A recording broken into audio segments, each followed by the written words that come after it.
Good evening and welcome to the Toledo Sports Network High School Game of the Week. Tonight, it's the Genoa Comets against the Orville Red Riders. Hi again, everybody. I'm Andy Sanzada, pleased to be joined by my partner, Steve Taylor.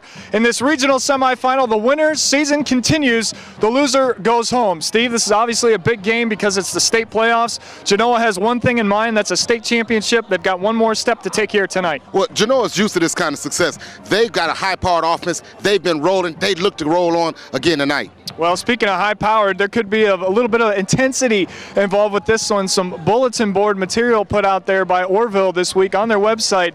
They feel like they've played tougher opponents. They feel like they've played more talented opponents, and that's just what Genoa needs to get them even more fired up for this game. Well, Orville feels like they belong, and they're here. So, they have a lot to play for.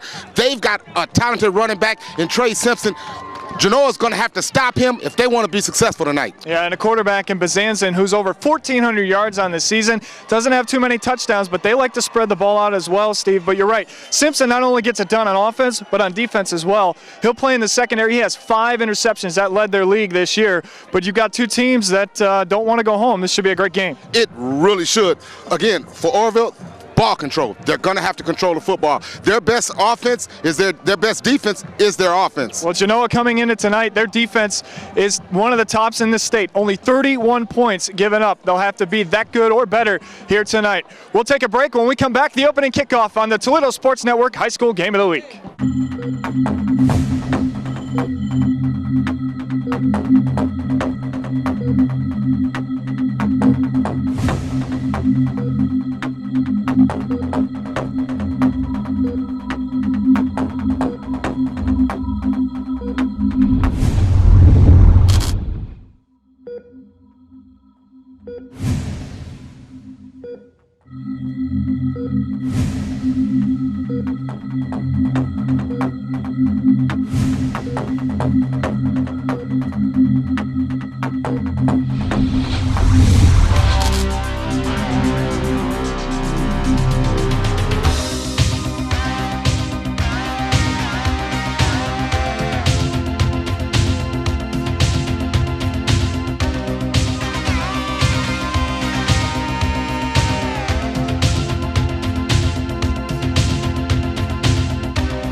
So Genoa will defer to the second half as they have won the toss and they will kick. Genoa wearing their home dark burgundy purple uniforms and Orville in the white jerseys with the red pants and black helmets. And it'll be number 36, Tyler Pickard, to kick it off for the Comets. Here we go, state aspirations for both of these teams, and we're moments away. And back to receive the kick is Samuel Miller, and it's a short kick.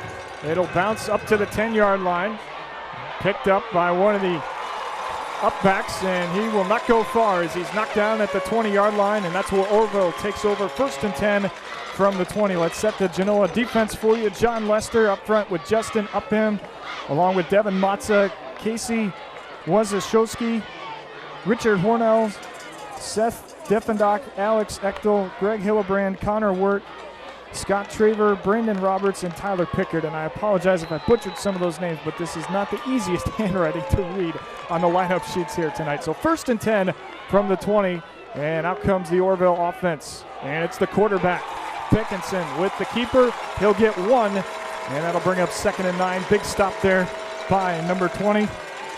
Alex Echtel. And also a name that we'll say a lot, Hillebrand. You see Hillebrand coming in from his linebacker position, knocking down the ball carrier. But if you're going to be successful against Genoa, you want to run the ball directly at him. Running sideline to sideline against a very fleet of football team might not bode well for you. Dickinson in the shotgun. In the spread, trips on the near side. He looks to throw, pressure, and he's set in the backfield. Well, he tried to step up and run it again, Steve, but Genoa's defensive line wasn't going to have that. Well, the right side of the defensive line for Genoa comes in and makes him step up in the pocket. He had to step up to try to avoid a sack.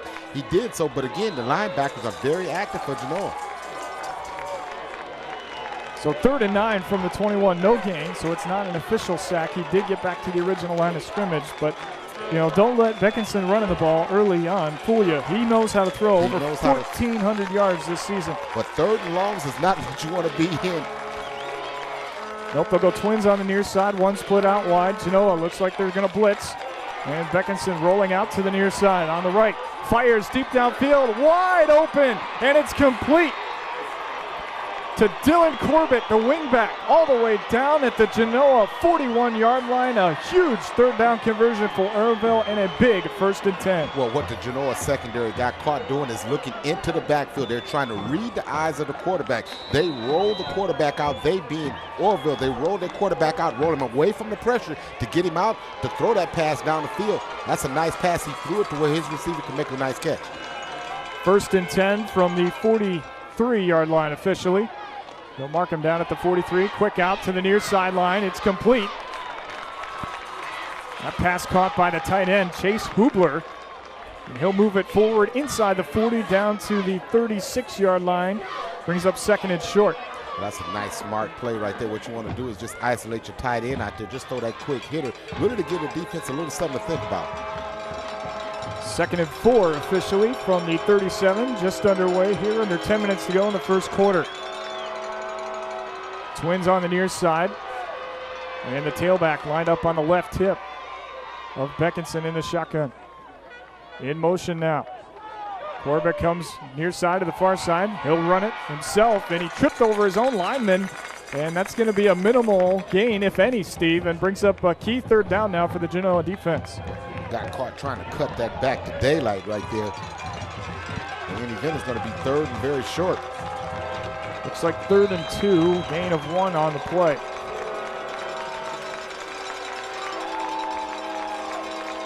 Crowd getting fired up on the Genoa sideline, trying to motivate their defense for a big stop here. And Beckinson under the center now for the first time tonight as they go double tight end set. The handoff, and I could have a 1st down on forward progress as they give it to the running back, Sam Miller. What they do is they go jumbo, Andy. They go jumbo on that set right there, and you use the fullback as a lead block right there. That's going to be enough for the 1st down. Good blocking at the point of attack by the big fellas for Orville. This is the kind of drive that they really want to utilize. They want to, keep moving the chains, and keep that clock moving, and Genoa's offense off the field. Back into the shotgun, trips on the near side. 1st and 10 from the 33. Firing on the wide receiver screen. It's complete to Miller, and he is stopped at the 27-yard line by number 30, Greg Hillebrand. Boy, what you do is you get a speedy Sam Miller out there, and you try to get him to daylight. What you want to do is get your playmakers the football right there. Sam Miller, definitely one of the playmakers for Orville.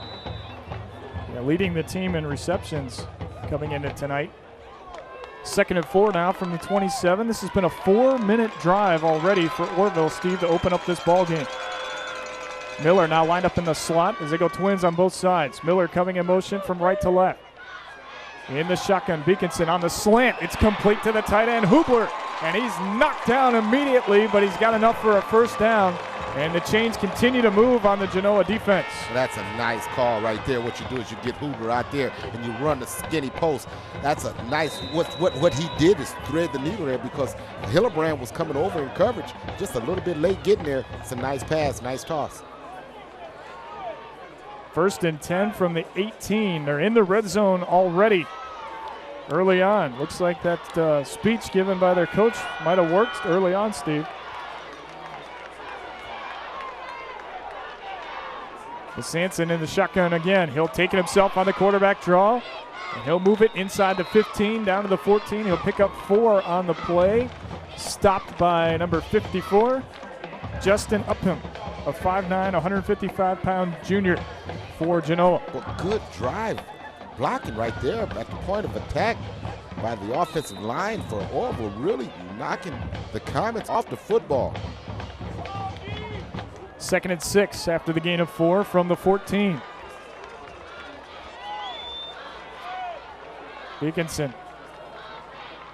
Play action, roll out to the left, looking towards the end zone. He fires a fade route, up for grabs, and it's knocked down. Great coverage by the secondary to break up the touchdown. That pass floated a little bit. That's a tough pass to throw for a quarterback when you're rolling out to your left. You know, you really can't get your body squared to throw a nice dart as he needed to do right there. That one floated on him a little bit, allowed the secondary to get over there and knock it down. Connor went on this breakup, able to bat that ball down. Steve, you talked about him being a big playmaker on offense.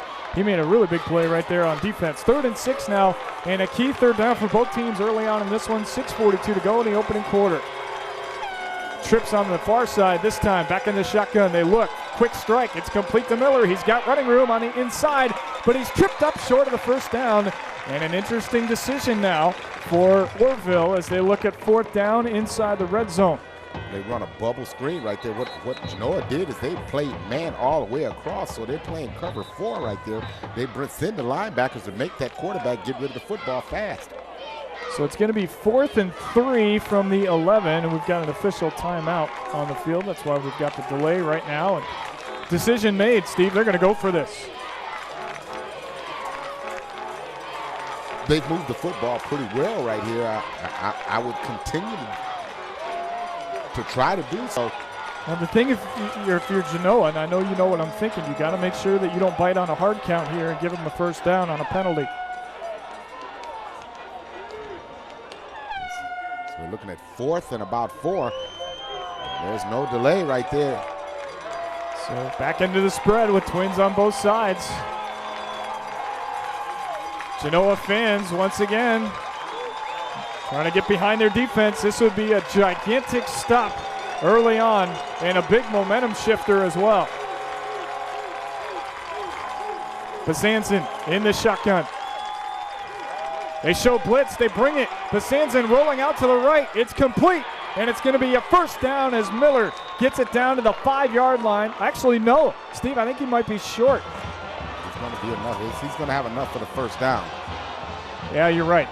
You're right. They moved the chains before I could see where the original line of scrimmage was, so that kind of threw us off a little bit. But they needed 4. They got 7. They're down to the 4-yard line. Sets up 1st and goal. So gutsy call, but when you make it, it's a good one. Well, what you see on this replay is how the cornerbacks, they're off the line of scrimmage. And what Miller does, he runs a stick route. What I mean by that, he runs to the sticks, and you roll your quarterback out. That's a safe pitch and catch right there. Orville takes their first time out. They have 2 remaining. And Genoa will try to regroup here. I mean, at this point, Steve, if they went for it at 4th and 3 from the 11, you've got to think that now if you're the defense, you'd be prepared for a 4-down territory situation here. Oh, absolutely. You know, I mean, this team is moving the football pretty well via the air and the ground. This is scripted exactly like Orville wanted it. Really wanted to utilize their running game, want to get their quarterback throwing nice soft passes. You know, they're rolling him out really to safe passes. And what that does is it gives him rhythm. You're starting to see this quarterback throw in rhythm. And the other thing, by moving him outside of the pocket, is when that pressure's coming on the blitz from Genoa, they don't have enough time to get to him either. So 1st and goal from the 4. This has been a 5-minute and 48-second drive to start the ball game for Orville so far.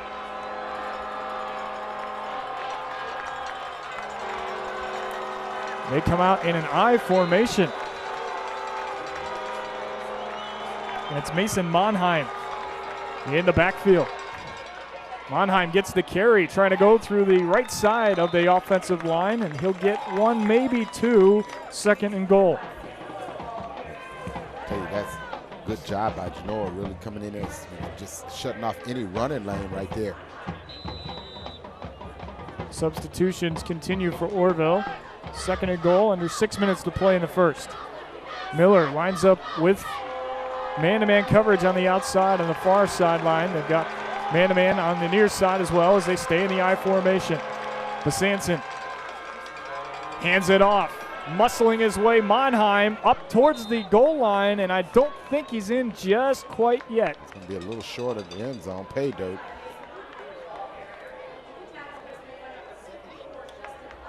Dustin Upham with a big stop. So 3rd and call it 1, but it looks like less than that from our vantage point, partner. It's 3rd and very short. Again, Genoa's going to have to get good push from their front line right here. I wouldn't be surprised if Orville isn't a little stubborn and they go right back to the last play. They stay in the I formation with double tight end set. There's movement on the left side of the line, but no penalty flag. And Monheim muscles his way over the plane of the goal line. Touchdown, Orville. Monheim just takes it over. Boy, talk about keeping the legs churning. 7 minutes and 9 seconds to score the first points of the ball game. And the quarterback, Bazanzan, will stay in to attempt the extra point. Well, Steve, Genoa found themselves down 7-0. They ran off 62 straight last week. Looks like they're going to be in that position again here tonight. The snap is high. The hold is good. The kick is up, and I don't know what that was, but he yanked it left, and he misses an extra point. I'm not sure if it was the hold or the snap or if he just wasn't ready. You see right here, the high snap is what forces the holder to really reach up, and it threw the timing off on the kick, and he just pulled it to the right. He looked like a 6th grader trying to attempt a punt on that one. I'm not sure what that was, but the Comets will take it, and that could be a costly extra point the way really that this team has come out and started tonight.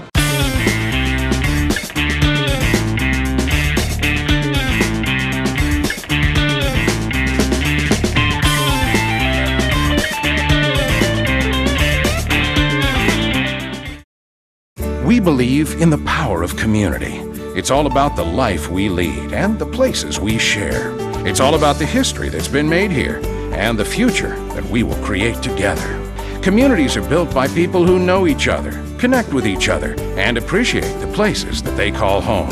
Community is all about a season for everything, a place for everyone, and a time for every neighborhood to shine. Time Warner Cable. We're proud to be a part of your hometown.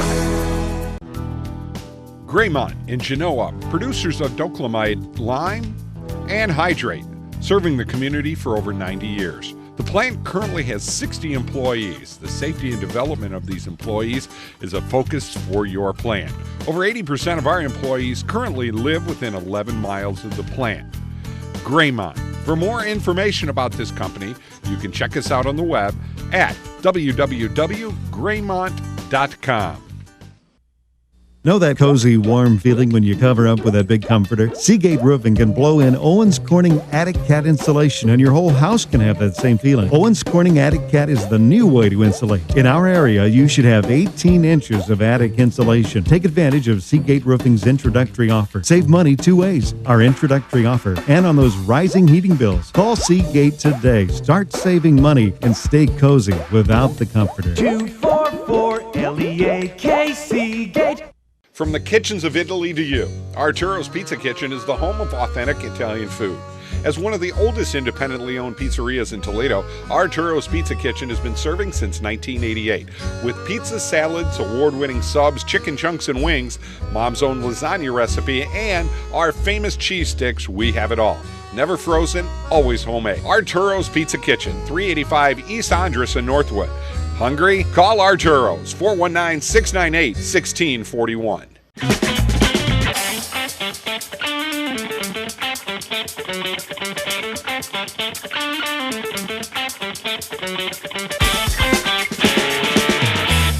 You got to give Orville a lot of credit for that opening drive, Steve. Boy, I tell you, you really do. I'm sure a lot of that was scripted, but in any event, they got it done. Hubler with a pretty good kick. It'll be taken at the 10-yard line.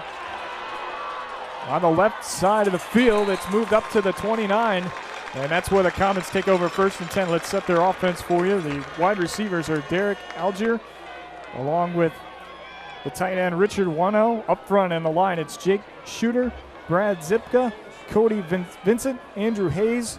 The right tackle's Luke Suter. The quarterback, Mac Bassett. The halfback, Connor Wendt. The fullback, Greg Hillebrand. And also in the backfield, Seth Dufendock And the kicker is Tyler Pickard, which we don't want to see him until it's an extra point attempt. So 1st and 10 from the 29. And get a flag, our first flag. I think we had some movement on the Genoa offensive line. Let's see what the call is on the field. And Genoa's backing it up. False start exactly on the offense. So they'll start back 5 yards. Not a good start so far for Genoa. But what you'll see is a lot of misdirection from the Genoa offense. Their line kind of went all over the place. So he'll start out in the backfield. You'll see him spread out. He's definitely the playmaker. They look to get the football in his hands for big games. There's Went in motion. He gets the carry, trying to take it to the edge on the left side. He might have fumbled the football. And I think Orville has it. Their sideline sure is acting like it, but the referee says that Genoa was able to maintain possession. Boy, Steve, that's the last thing the Comets can afford right now would be a turnover in this end of the field. That would have been disastrous. And the event is going to bring up 2nd down, 2nd and about 15 now. Are you a little surprised that they ran that play to the short side of the field and didn't try to get to the edge on the far side? Not really. Genoa really gives your defense a lot to think about. They attack from all different fronts right there. The one thing that's impressive about the Genoa offense is the ability for the backs to block for one another. All of the backs, Doofenbach. Another penalty on the Comets on the play, a holding call. So this is not the kind of start that Coach Vickers is looking for. It's 10 yards from the spot of the foul, so that'll bring up 1st and 14. Looks like a lot longer than 14, though. And an inside handoff to the fullback, and he doesn't have much room to go there. It's 2nd and a cab ride is what it is now. Pretty much. That's what it looks like anyways. It's more than 14, man. Hillebrand was the ball carrier in that instance. Oh, Bassett, no stranger to throwing the football, Steve. He's got over 1,400 yards as well. He might be forced to do that early on tonight to set up the run. Bassett under center with double tight set in that wing T formation. Double handoff. They fumbled the football, and a smart decision there in the backfield by Hillebrand just to fall on it.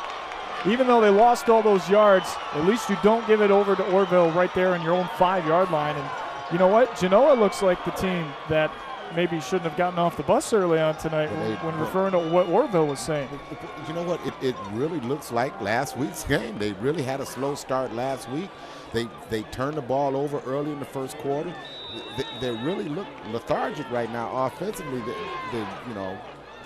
And a lot of that has to do with what Orville's done offensively. Well, you have to give them a little bit of credit here on defense early on too. 3rd and 32 now from their own 7-yard line. Bassett looking to throw. Wants the out route to the corner, and he overshot his intended receiver. Pass intended for Derek Algier, a 6'1 junior, and a 3-and-out after a couple of penalties in the process. And now the pressure is on the kicker, Tyler Pickard, to punt this one deep into Orville territory. Now, here's where Coach Vickers earns his keep right here. Really has to let his team know, hey, look, we've been here before. We've been in a situation before. Let's just settle down. Let's get our defense going. Let's get our defense rolling. Pickard has plenty of time, and he kicks a bomb. This one is fielded all the way back at the Orville 40-yard line. Miller on the return, breaks the tackle, bounces it to the outside, cuts it back to the inside, and a touchdown-saving tackle made by number 23, Quedes. And a Genoa injury on the play behind the spot of the ball. How many times do you see a kicker out-kick the coverage, and you see the return team sees a bobble of the punt because he actually dropped the punt, picked it up, and you tend to let up just a bit, and Miller just turned it up. And he did the smart thing. What a return man should do is run directly up the field. Injured player. From what I can tell, it looks like number 10, Seth Doofenbach. down, but always a great sign to see when an injured player gets up on their own power, Steve, and they also head to the sideline on their own power as well. Looks like he might have just been shaken up. Could have had the wind knocked out of him. You know, when you in the middle of those special teams plays, there's a lot of hitting going on, and might have taken a helmet to the sternum. Orville lining up, and he's not even off the field yet, so you can tell they're a little pumped up right now. They're definitely playing in rhythm.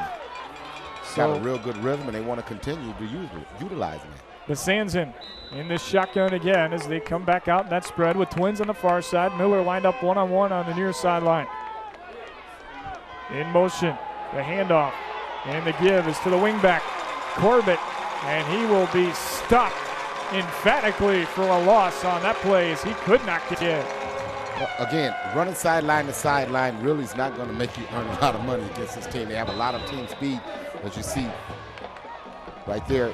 That Genoa comes up and really makes the play in space. And the thing that they do well is they tackle well, and you saw evidence of that right there. And a loss of 5, excuse me, brings up 2nd and 15 from the Genoa 25-yard line.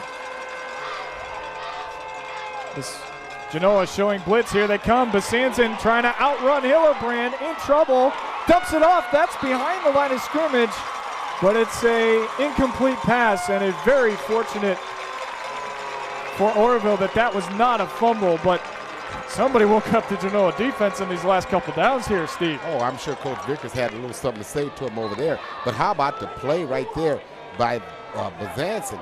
Besanzin, under heavy duress right there, had the mind to just dump it off, tried to get it to Simpson, say, look here, you take it, buddy. Hillebrand, he saved a ton of yards right there. Hillebrand on the blitz forced him to make that decision. And now 3rd and 15 from the 25. Besanzin has time. A little pop pass over the middle of the field to Hubler, and he will drag tacklers up towards the first down, and I think he's going to have enough. What a play by the tight end. Chase Hubler left wide open in that zone coverage, and he beats the secondary to set up 1st and goal from the 8. Well, what they do is he is the hot read. Hubler is the hot read. Besanzin is showing me a lot right here. Under heavy duress, he has the mindset to look for that hot read. You see him immediately get rid of it, find his tight end, and then the big fella did the rest after that. Besanzin hands it off this time, and breaking a tackle and moving it forward was Trey Simpson. The man we said that one of the men they would have to stop. 19 total touchdowns, 18 of those on the ground, and over 1,000 yards rushing through 11 games this season, including the playoffs. 2nd and goal from the 5 as he picks up 3 on the play.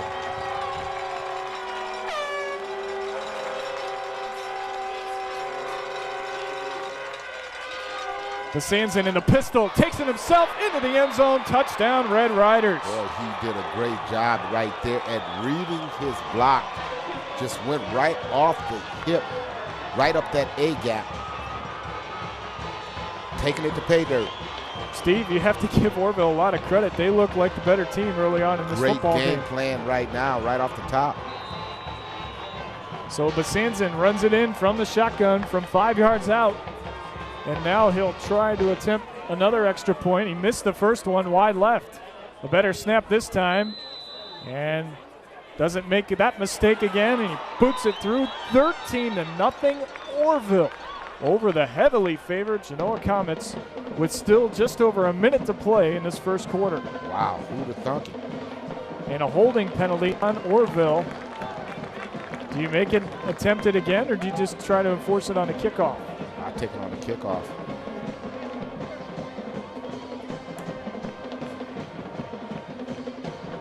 Do they have that option?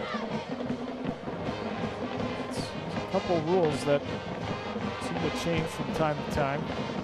That's one of them. Yeah, they don't have the option to take it on the kickoff, Steve, so rightfully so. They're gonna take the penalty and make him attempt a longer extra point now, which in essence becomes a field goal because it's gonna be about a 27-yard extra point. Wow. So that penalty could end up costing Orville here. another point, which, you know, as we said, could loom large. They missed the first extra point after Basanzin made the second. Now a holding penalty forces him to come out and attempt a 27-yard extra point now. And the holder is Jordan Thomas.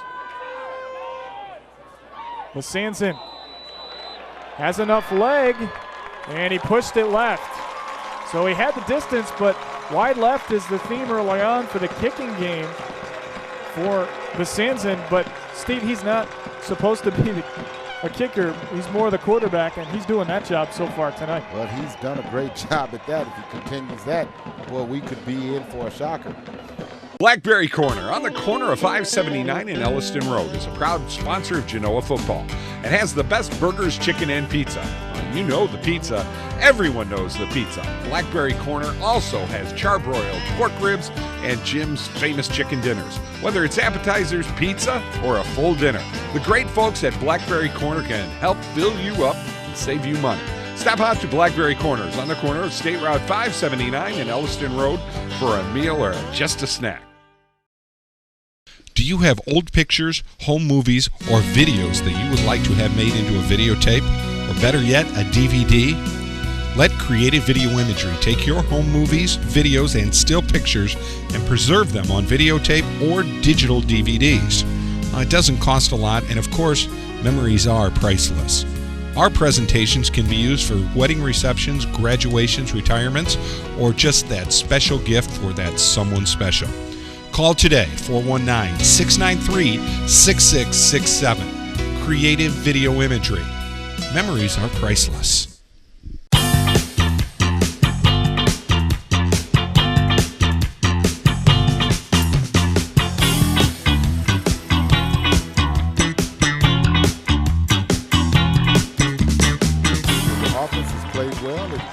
Defensive scenes that you had, you really capitalized on some miscues by the Comets. Almost looks like they're lining up for a short kick, and they do send a low liner.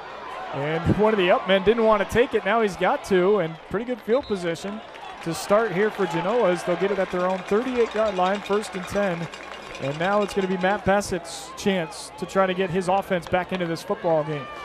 Well, if you go back to that first series that Genoa had, well, they started off with a false start, so now you're back 5 yards. Really, they just have to settle down and play their game. They've been here before. Again, this is the most points that anyone has scored on this team this year. Twins on the near side as they give a different look now, starting out on 1st down. Bassett looking to throw, fires complete over to the far sideline, and it's caught by Derek Alger. Gain of 4 brings up 2nd down. What I like is how the receiver breaks off his route and comes back to his quarterback. He's going to pick up. He always looking for Connor Went first off. Correction, that was Went on the catch. My bad, partner. And Went is a real smart receiver.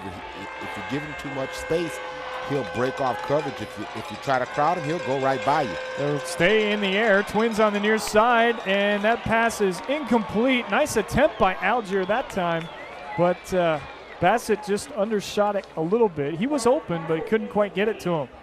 And that would have been a 1st down. So now you're looking at 3rd and 6 from the from the 43 with 23 seconds left in the 1st quarter.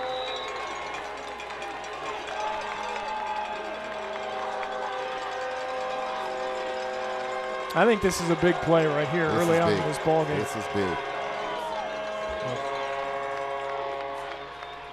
3-step drop, Bassett, complete, Went, caught it, breaks the tackle, down the far sideline. He's spun down to the 38-yard line inside of Orville territory, and the 1st down for the Genoa Comets. Well, there was no guesswork to where he was going right here. You see Went single, man-on-man over there, no safety help over the top. He goes past the sticks. He runs past the sticks and stops on a dime. You see Bassett accurate as always right there. Find Connor Went to move the chain. That's a big 1st down for Genoa. And that's going to be the final play of the opening quarter, and a shocker developing early on as the Orville Red Riders have taken a 12-0 lead. Not 14 because they've missed 2 extra points. Will that come back to haunt them we've got plenty of football left to find that one out. Genoa with the football and first down when we come back on Toledo Sports Network. Welcome back to Ashland Community Stadium. 1st and 10 as the Comets have it on the Orville 38-yard line. Andy Sanzata along with Steve Taylor back with you. The give is to Hillebrand, and he drops his shoulders and moves it inside the 35 down to the 32. A nice first down run there for Hillebrand. This is what Genoa wants to do. They want to be balanced. They really want to run the football, try to wear down that defense. That defense will get tired of hitting Hillebrand as this game goes on. Steve, again, I'm not worried really about Genoa's ability to answer the scoring side. Right now, from what we've seen, they need to step it up on the defense.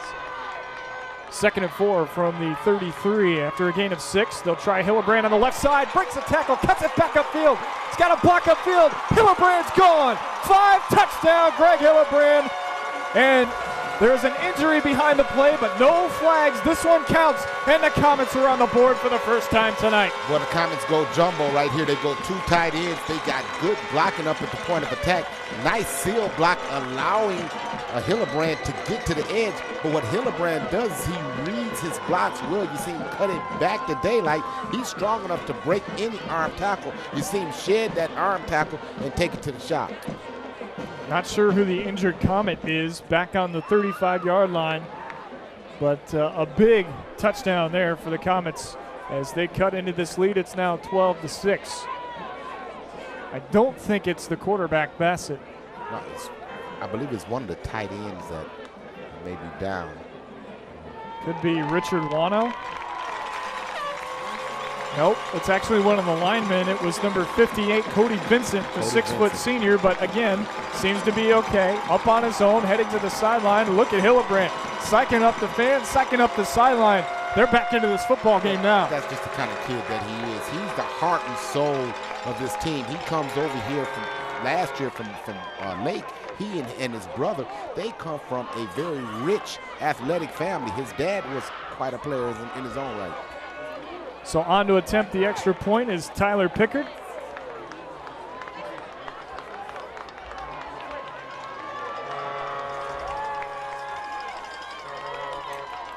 And some movement. That looks like it's going to be offside on Orville. Well, this is the kind of quick strike capability that Orville has been reading about. And here's the thing now, this is going to move the ball up, Andy. It's going to give Genoa the opportunity to go for 2 right here to really close the gap in this score. Well, I'm a little surprised, Steve, they are going to go for 2 here because of the 2 missed extra points by Orville. I think maybe you kick it here and play it safe, but they're not thinking that. And Bassett brings the offense back out with the wing T formation. Hillebrand in the backfield went on the wing. They'll go with Hillebrand on the pitch, and he's in. That was too easy. Greg Hillebrand, give him the football, my friend. Boy, he did the job by taking it to the shop, but how about the right side of that offensive line? Really firing off, really sealing their blocks, allowed him to get to the edge. So Genoa able to finally get on the scoreboard, but it took all the way until 41 seconds into the second quarter to do so. Bottom line is that was a big conversion, and now it's a brand new football game. It's 12-8, still in favor of Orville. You think Genoa's awoke now? Well, you know, that's got to be frustrating for Coach Vickers, though, to continue to go through the state playoffs and have to have a team, an opponent, put points on the board first for them to wake up here and really realize that the season is on the line. Much different story in these first 2 games than it was all during the regular season. As we said, only 31 points given up the entire season. Coming into tonight, they've given up 12 in the first quarter here against Orville's explosive and dangerous offense. I tell you, what's demoralizing is Coach DeVault's team has played flawlessly right now. They've dominated up to date, and they're only ahead by 4 points. And speaking of on something, the Genoa fans are on their feet for the first time tonight. Pickard with a good kick. It'll be taken at the 10-yard line by Dylan Corbett. Corbett right up the gut, and boy, that was a big tackle right there. I'm telling you, Scott Traver may have saved the touchdown because Corbett had a wedge, and he had plenty of green in front of him. Well, he really did, and it all starts with the special teams. Genoa did a good job to cut down the ball carrier there, but in any event, Orville's going to be in pretty decent field position. They'll start 1st and 10 from its own 30. Besanzin brings the offense back. They're going to stay in the shotgun. It's done nothing but put points on the board for them early on. 1st and 10 from their own 30. Twins on the far side. Besanzin on the option pitch. Look out. Trey Thompson had some room, but it was closed quickly. Good tackle by the linebacker on the outside. That's number 10, Seth Dufendak. Well, I tell you, good read by Besanzin. He really had to get rid of it, but nice read. Gain of 4, 2nd and 6 from the 34. Moving close to 10 minutes remaining in this first half. Twins on the near side. One split out wide to the far side. Besanzin in the shotgun. 3-step drop. Quick pass. It's complete to that far side. And he's got his wide out. Drew Brenner close to the 40-yard line. I think that's going to give him enough for the first down. Well, Andy, I tell you, the corners right now for Genoa is given a lot of space over there. They're really going to have to roll that coverage a little bit and respect those wide receivers, try to take away, maybe control that passing game, because what Besanzin's doing is he's just throwing the underneath routes. Twins on the near side. Again, they line up in that pistol formation. Simpson in behind Besanzin on the quick wide receiver flanker screen. Miller broke a tackle. He can fly to the far sideline inside Genoa territory. He's taken down at the 47. They get 13 on the play and another first down for the Orville offense. Excellent call right there. Bubble screen against the blitzing linebackers. What you do is you let Genoa come. You let them utilize that blitz, and you just sneak that wide receiver in behind it. And what he did is he used the field as a blocker. He just ran to the wide side of the field. Once again in the same formation. Twins on the near side. One split out wide to the far side. Besanzin hands it off out of the shotgun. Simpson running through the left side. And Hillebrand knocked Simpson to the ground, and then his helmet got knocked off in the process.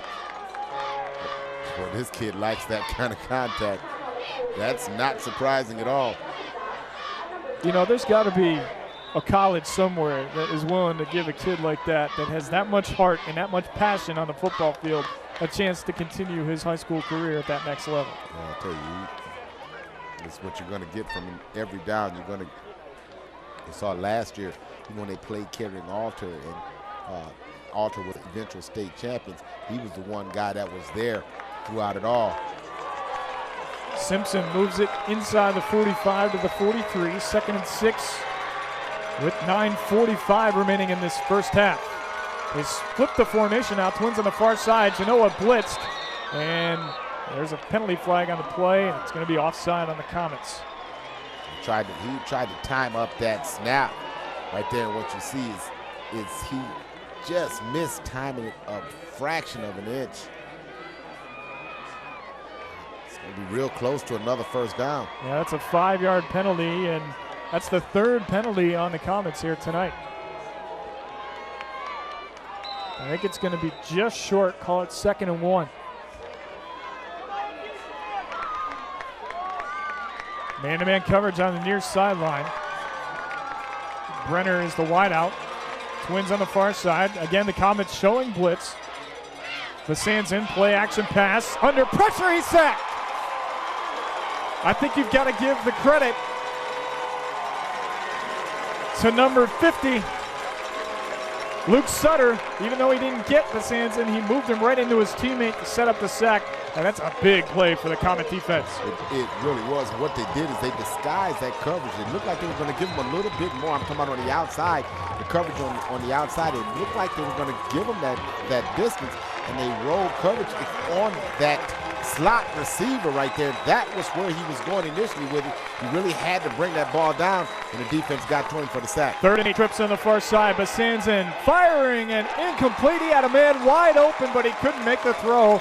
That would have been a 20-yard gain. Instead, Orville forced the punt for the first time tonight. Well, threw that one to the back shoulder behind his receiver. Again, he was breaking open, but he throws it behind the receiver, and it's going to bring up 4th and about 8. And Besanzin will stay in the punt. You got to be careful anytime the quarterback's the punter, especially in this area of the field, Steve, to watch for that fake. And they're in a good formation to be set up for that because they've got 2 returners back playing it safe here through the Comets. Connor Wynn is back deep. You really don't want to give him a shot. Besanzen kicks it right to Went.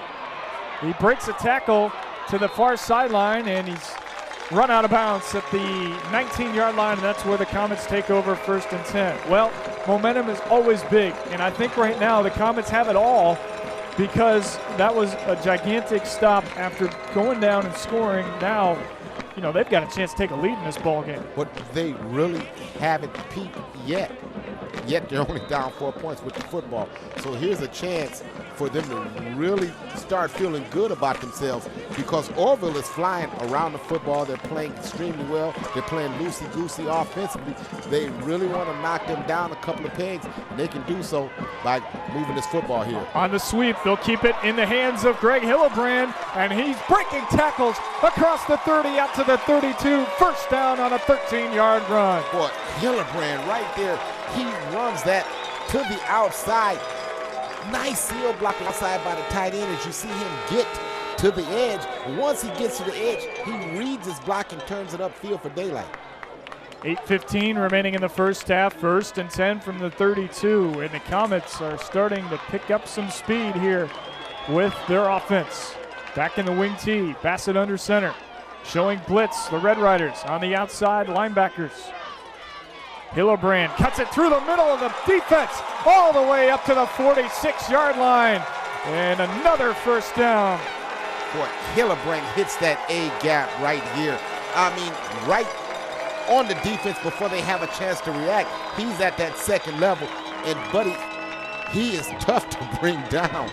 1,354 yards coming into tonight, so I'm pretty sure a number of people have been in the situation the Red Rider defense seem to be in right now, based on those numbers. If it isn't broke, don't fix it, and that's exactly what Genoa looks like they're going to do here with another first down. They'll keep it in the hands of Hillebrand. He fumbled the football, and Orville may have recovered it. No, yes, they did. A turnover, and it could be a costly one for Genoa as the first turnover of the night is against the Comets. But what he does is a bad pitch right there. It's almost like Bassett wanted to hand it to him and then changed his mind at the last minute and pitched it. In the event, it's a fumble. Orville gets the ball right back, and they're back in business. They took all the momentum that Genoa had with that play right there. And they start in Genoa territory at the 46-yard line, 1st and 10, 7:28 to go in the second quarter. Back in the pistol, Besanzen hands it off to Simpson. He had some blocking, and then it was cut down nicely. And that could have been a penalty flag for a late hit, but referee's going to let him play a little bit here after the play. Brought down by Hillebrand. Of course. But boy, Hillebrand is everywhere. He's here, he's there, he's everywhere. We don't need to look at our roster tonight. We already know who's going to make that tackle on the inside, don't we? 2nd and 9. He only got 1 on the play. Trips on the far side with 1 lined up in the slot. Besanzen rolling to that side of the field. Gets around the blitz.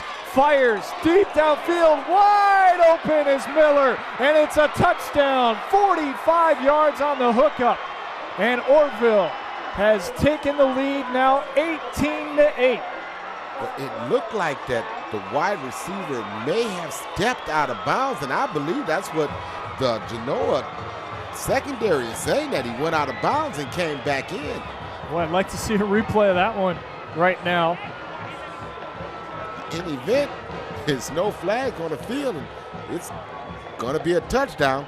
I mean, maybe they were trying to use that as an excuse for how open he got, Steve, because I don't know what happened to the safeties, but there was 20 yards in between Miller and the coverage. But how about Besanzen right there, gathering himself and just letting it fly down the field?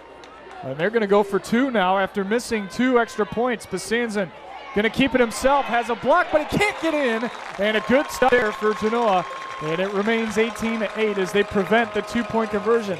Now that's 4 points that Orville has given up tonight based on 2 missed extra points, which forced them to go for 2, and now they missed that as well. Again, got to see what happens, but that could come back to hurt the Red Riders. Right now they're in great position, though, up 10 here in quarter number 2 with 6.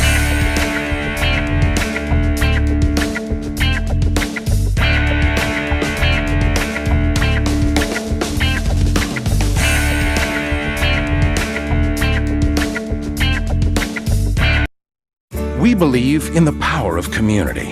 It's all about the life we lead and the places we share. It's all about the history that's been made here and the future that we will create together. Communities are built by people who know each other, connect with each other, and appreciate the places that they call home. Community is all about a season for everything, a place for everyone, and a time for every neighborhood to shine. Time Warner Cable. We're proud to be a part of your hometown. Graymont in Genoa, producers of Doclamide lime and hydrate, serving the community for over 90 years. The plant currently has 60 employees. The safety and development of these employees is a focus for your plant. Over 80% of our employees currently live within 11 miles of the plant. Graymont. For more information about this company, you can check us out on the web at www.graymont.com. Know that cozy, warm feeling when you cover up with that big comforter? Seagate Roofing can blow in Owens Corning Attic Cat insulation, and your whole house can have that same feeling. Owens Corning Attic Cat is the new way to insulate. In our area, you should have 18 inches of attic insulation. Take advantage of Seagate Roofing's introductory offer. Save money two ways. Our introductory offer and on those rising heating bills. Call Seagate today. Start saving money and stay cozy without the comforter. 244-LEAK Seagate. From the kitchens of Italy to you, Arturo's Pizza Kitchen is the home of authentic Italian food. As one of the oldest independently owned pizzerias in Toledo, Arturo's Pizza Kitchen has been serving since 1988. With pizza, salads, award-winning subs, chicken chunks and wings, mom's own lasagna recipe, and our famous cheese sticks, we have it all.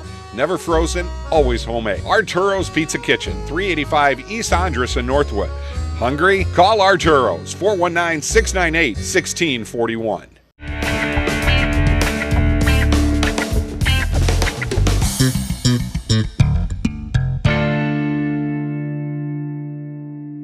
I know we talked about playoffs, and I know we talked about teams showing up and realizing their season's on the line, but I think everybody on this side of the field tonight has to be a little surprised at what Orville's been able to do this much early. Well, Orville is penalized 15 yards, so they'll kick off from the 25. Not sure what the call was, maybe unsportsmanlike? Missed that one. And Hubler gets a pretty good leg into this one, backing up the returner all the way to the 18, but he's got some blocking, look out! Oh, that's not Went, I beg your pardon, that's 15, Matt Murphy. Almost found the opening on that sideline and took it the distance, but great field position, a bounce back here for the Comets. 1st and 10 from their own 46. Well, Murphy almost slid in behind that wedge, and boy, he almost went unnoticed there for a minute. Little confusion here by the Comets with their personnel. And they may have to take a timeout so they don't get penalized for an illegal substitution. Now they got double tight ends in. This time a handoff to Hillebrand instead of the pitch. And he gets a couple, 2, maybe 3 on the play, 2nd and long. 6.5 to go. And the way that Orville's offense has been executing tonight, if I'm Coach Vickers, I'll try to take as much of this 6:25 as I can before I try to put that ball in the end zone. Well, you take the touchdown when you can get it, but right now you need to get some rhythm on your offense. Really, Hillebrand has been the offense thus far. Back in the wing T formation they go. This time Bassett looking to throw on the out route, complete to Algier at the line of scrimmage, or at the mark, I beg your pardon, and that'll be good enough for a first down inside the 45. They'll mark it at the Orville 44. They get 11 on the play. Excellent stick route right there. He runs to the stick and he sits down, giving his quarterback a nice target to throw to. Official timeout. They might measure this one, Steve, but from our vantage point, it looks like he's got it. My eyeballs tell me that it's a first down. So our first measurement of the night. We'll stop the clock with 6:01 to go in the first half. And it is just barely, I mean, literally by a half a chain length, folks. They picked that one up. So credit to the officials for at least getting the measurement. That's why I wear glasses, my friend. And I've got contacts in, so I was just waiting to see what was said on the field. I'm not going to put my neck out there. You're the color guy. You're allowed to do that. All right, 1st and 10 from the 44. with 5:50 to go in the second quarter. Quick step on the post route, and it's complete to Alger, and he's taken down at the 20. Great call, better execution. First down, Comets inside the red zone. Well, you see just how accurate Matt Bassett is. Quick two-step drop. He turns and he fires. He catch Algier on the skinny post. Algier saw that he had room on that side. He breaks it off. Nice pitch and catch right there. And a gain of 24 on the pass. First and 10 from the 20, 5.5 remaining in the first half. Genoa down 18-8 early. Bassett fires. What a throw, but just a little too much heat on that one for Alger. That throw right there shows you the arm strength in that young man, because oftentimes we talk about the throw to the far side of the field being the most difficult for a quarterback. You have to throw that to the far sideline. If that's thrown short, that's going back the other way uncontested. So it's better that he incompleted that than it underthrew it. It would have been 6 the other way. So let's see if they go back to the ground game here. What do you think, Steve? So many options for this team. They do to Hillebrand, right through the middle again, and he'll drag tacklers forward inside the 15. They'll mark him right there at the 15, 3rd and 5. Well, what we need to talk about here is yards after contact. Hillebrand is hit 2 yards after he gets the football, but he continues to drive those legs forward, and he gets a big gain out of it, making it 3rd and manageable now. It's 3rd and 5, maybe a short 4. Under 5 minutes to go here in the first half. Is this 4-down territory if you don't pick this up, or do you kick it? Oh, absolutely. Bassett looking for the call from Coach Vickers on the sideline. He's got it. They're ready. They'll go to the sweep on the left side. Hillebrand almost fumbled it again, and he was down before the fumble. He did fumble after contact, but he was down. The referee was right there to make the call. But have to be a little concerned about some of these exchanges right now if you're Coach Vickers. Well, he was bent rather awkwardly there, and he let the ball go after he was down on the ground. But what you have to credit is the Orville defense right there, really reading that play extremely well. They were waiting for Hillebrand right there in the gap. Genoa had scored 599 points coming into tonight. They only have 8 so far. Double tight set, 4th and 9, a big play and a whistle. Before the snap, I think a timeout was taken by Orville. Well, Orville wanted to see the alignment that Genoa had right there. Genoa opted to go spread formation this time. 4th and 9 from the Orville 19-yard line. A big play in this football game. Bassett, 3-step drop, looking to the near side, and his receiver fell down as the pass was intended for Algier, and a turnover on downs gives the ball back to Orville. That was somewhat underthrown. Tried to throw to the back shoulder of Algier. Well, with all the senior experience on this Comet team, they're going to need it to not lose focus here, down by 10 points with 4 minutes to go in the first half. Here comes Orville back onto the field at the 19-yard line with trips on the near side. 1st and 10, Pasanzin once again on the screen to Miller.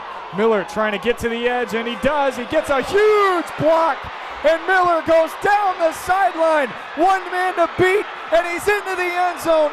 81 yards on the touchdown pass from Pasanzin to Miller, and oh my, what a block by Jordan Thomas to spring him all the way. Well, I tell you what, these wide receivers for Orville do a fine job at blocking in space, and you see that happen right here. They just run that simple bubble screen. This time, they get the space that they want for their playmaker, Miller. You get Miller out in the open field, he's going to make things happen for you. That's exactly what happens. You get this guy the ball in space, and oh boy, he can pick him up and put him down in a hurry. 24-8.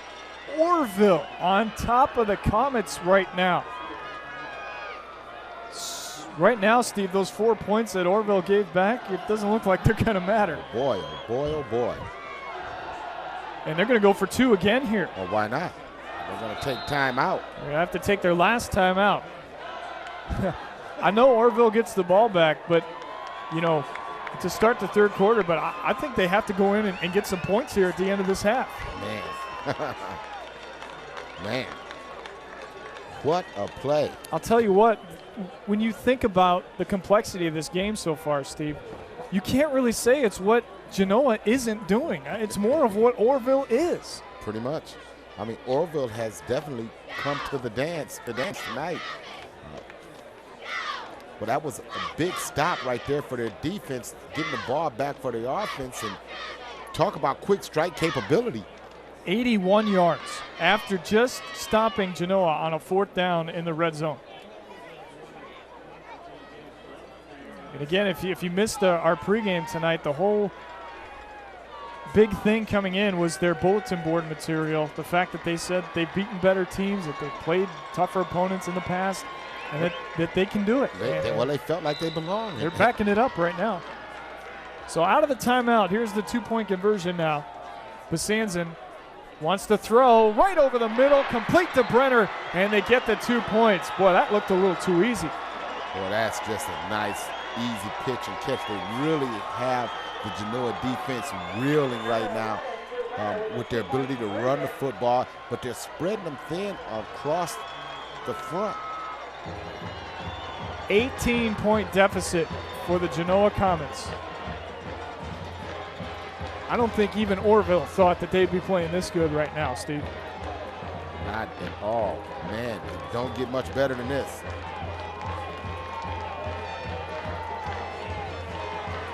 And I don't think it was a case of overlooking an opponent either. Again, I just think that, Genoa came out with a mission and they're executing in every facet. But remember now, we do have one fumble that led to 8 points, and that is pretty big. That seems to hurt the Comets at this point. Wow.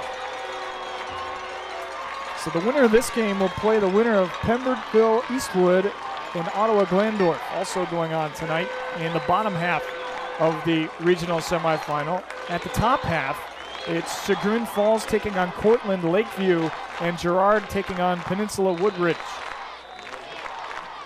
So Hugler with that Lou Groza style kickoff. It's taken by number 10, Seth Dufendock, and he moves it all the way up to the 40-yard line. So they do have good field position. They do have 2 timeouts left, and they still have some time as well, 3:47 to go.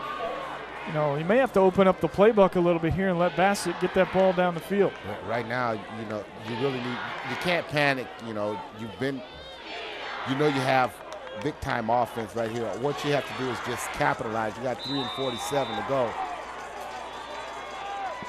So they come out in the wing tee. Play action. Little pop pass complete to Wendt to get the ball in his hands. He gets to the far sideline and he's taken out of bounds inside Orville territory at the 46. Tackled on the play by Brenner. Well, that's one way to get the ball in the hands of Connor Wendt. That's really only his 2nd touch tonight. He's one of the big play guys that they really need to get him the ball. 3:40 to go in the first half. And a handoff to Hillebrand. He'll try that left side. Gets 4. And he moves it inside the 45 down to the 42. 2nd and long. I mean, I would think you would agree here. They got to get some points. They have to score here. You don't want to go down 18 into the half. If you can get 8 and make it 10, you get the ball to start, you score a touchdown, it's a brand new game once again. So they stay under center. Oh, they fumbled it again, and Orville recovers. Bassett and Hillebrand have been doing this all season, Steve, but tonight they look like freshmen so far. Man, this is really uncharacteristic of Genoa. They're starting to unravel in a hurry right now, and the problem is the Orville offense. The Orville offense really has put a monkey wrench into the operation of Genoa, and Genoa knows that they need to be able to score the football right here, and man, they're really struggling. You better watch out for the same play call here. They sprung at 81 yards last time on the little pop screen, and false start on Orville. We've got a flag, and that'll back them up 5 yards.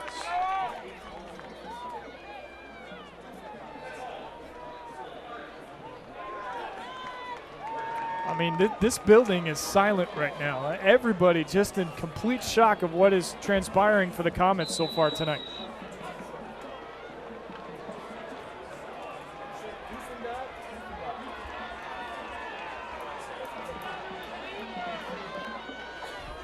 Besanzan in the shotgun, man in motion, looking. Now decides to run on the far side, outrunning the secondary. And he's ripped out of bounds inside Genoa territory down at the 45-yard line. A pickup of 15 and another first down for the Red Riders. They're riding all the way into Genoa territory. Well, I tell you what, their offense really has the defense for Genoa off balance. They really have them guessing. You really can't have it both ways if you're Genoa. You have to shut down the run, and you have to be able to control that passing game. Right now, the Red Riders are having the best of both worlds. 1st and 10 from the 45 on Genoa's side of the 50. Miller comes in motion under centers. Besanzan, quick strike, complete to Hubler, the tight end. He doesn't look like a tight end. He looks like a receiver tonight, Steve, because he looks a lot quicker than a lot of tight ends at this level. Yeah, well, what you do is you just get the fella the ball out in space right there. I mean, that's just pitch and catch, you know. Picks up 5, 2nd and 5, and with an 18-point lead, knowing Genoa gets the ball, they're going to take as much of this clock right here as they can.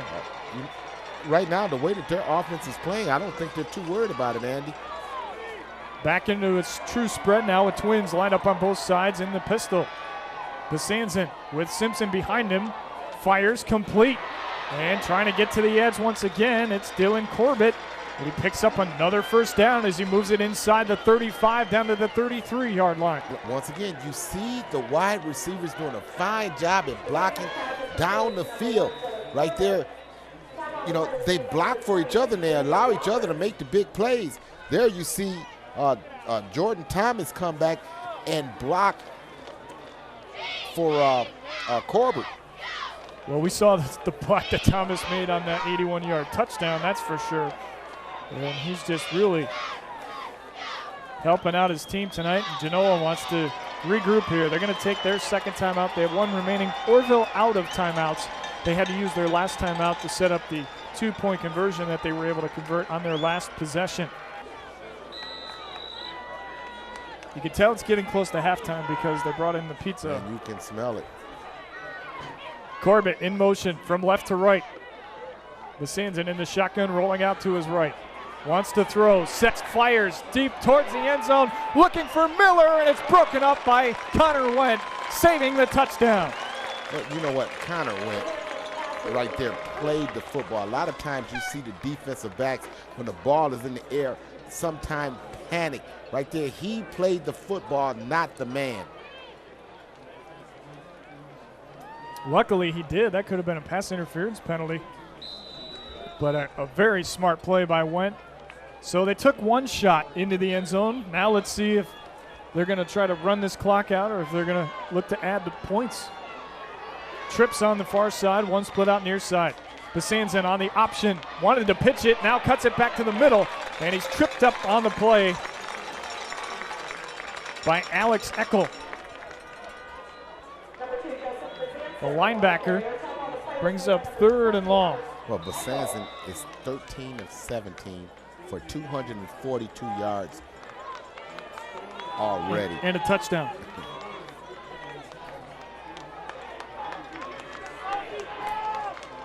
(34-3) at the half in one of the other games. Just trying to clarify which one that was. It'll be Ottawa Glandorf in Eastwood. Not sure who's who there in that score. I would imagine Eastwood. Well, Besanzan trying to call timeout. They don't have any left. The play clock had and that is down, a delay of game. And that's going to cost them some yardage. Delay of game penalty on Orville. Backs him up 5 yards. So really the only mental mistake that they've made so far tonight. So it's Ottawa Glandorf 34-3 over Eastwood at the half. Is that a surprise in that one, or is that pretty much taking care of business? Pretty much kind of what we thought it would happen. We thought it would be Ottawa Glandorf. 3rd and 13 after the penalty. Trips lined up on the far side. They blitz. Basanzin looking. It's short and incomplete. So 4th down here for the Orville Red Riders. Clock stops with 55.7 remaining in the first half. Well, kind of went with the tight coverage right there. Well, did a good job at just reacting to the football. He really had Corbett covered like a blanket. It's going to bring up 4th and 13. It'll be interesting to see if they try to punt him back deep or do they try to go for it. I say punt it back deep. That's why I know you and I know each other and what we're thinking, because I was thinking the exact same thing. I don't think you take any chances here of an interception or any kind of momentum off a fumble. Or even still an incomplete pass gives Genoa the football and pretty good. Penalty flag. It's going to be another delay of game, so now they definitely will be punting it so they can back it up 5 yards.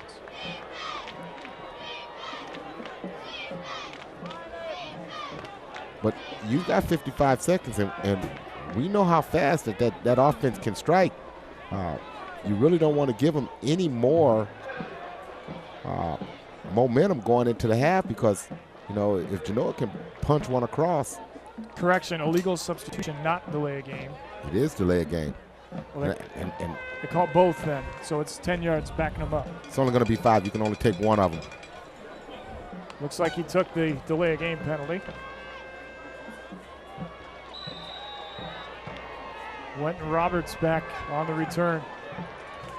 Basanzin again is the punter, but I don't think they're going to get cute here. Nope, he's going to punt it away. What a beautiful kick. Fair catch by Went, and he makes it at the 6-yard line. I'm telling you what, this kid can flat out play football. Basanzin is doing everything he needs to tonight. Well, Basanzin got good air under that. You know, if you're Connor Went, what you do is you put your feet on the 10-yard line, and if that ball soars over your head, you let it go and you take your chances with it, maybe bouncing into the end zone. You start on the 20 as to the 6-yard line.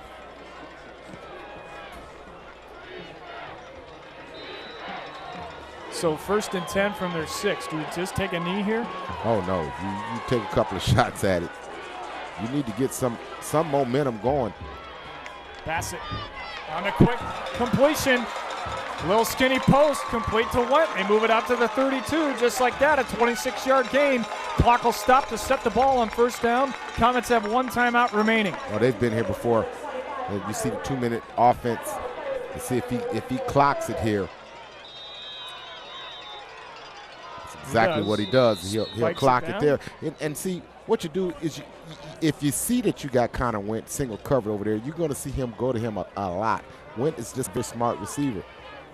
You know, Algier is a capable receiver as well, as we saw him make a number of plays. But right now, you need to move the ball in a hurry. You've got 38 seconds, and I do believe they have 1 timeout left. That's correct, Steve. They do have 1 remaining. Twins on the near side. 1 split out wide. That's Went lined up man-to-man. Bassett looking, fires, and Went got knocked down. Pass interference coming up on Orville. Legs got tangled up as Went made a break. He's running that seam route, but how about Bassett right there? Bassett looked the secondary off. You saw him look right initially and then come back to Connor Went. That should be good for about 15. That's going to be a 15-yard penalty and a 1st down. They'll move it up to the 46-yard line. And in a flash, they're just about at midfield. They've got 34 seconds to go. You know what, though? I saw something there that Orville's secondary is giving away. They're so focused on Went. If you can get it to one of these backside guys, you might have a touchdown on the other end of the field. Other side of the field, I should say. Bassett looking, throws. It's complete to Algier. He'll get out of bounds inside the 50, and he'll be pushed out at the 47-yard line, stopping the clock with 29 seconds left, 2nd and 5. That's a smart play by Algier, getting it to the sidelines. Give him as many yards as you can, getting on out of bounds.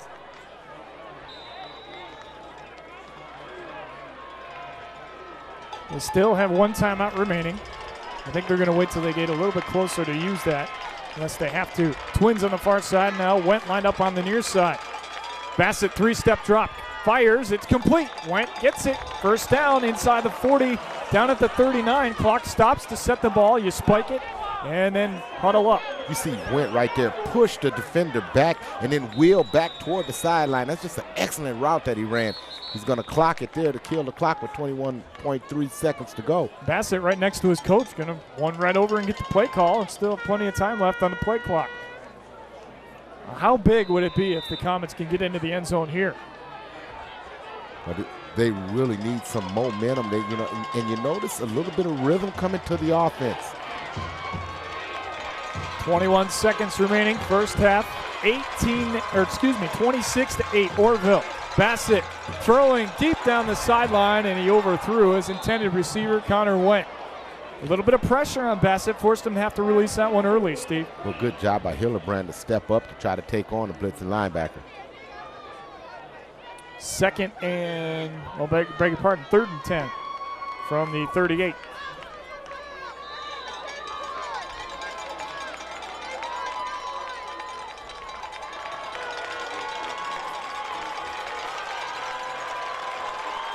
Still one timeout remaining for Genoa. Twins on the far side.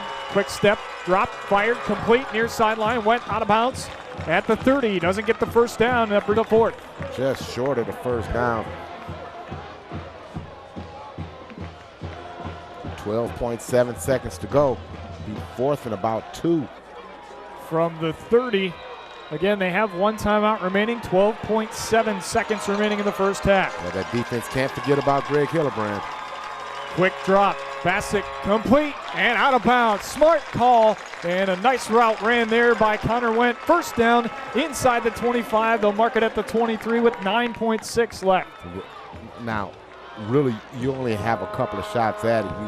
You got a quick hitter. These will probably both be throws into the end zone. Well, you might have time for one more quick out, but you definitely have to go in after that. Let's see what they do. Because Wentz lined up on the near side. They're going to double cover him now. Oh, that's smart. Bassett looking into the corner of the end zone, lofts it up, and it's overthrown, intended for Algier. He'll have one more shot, 4.8 remaining. Again, they do have one timeout left. How about the throw by Bassett? Bassett put it to where only his receiver could make the catch. They're going to try a field goal here, Steve.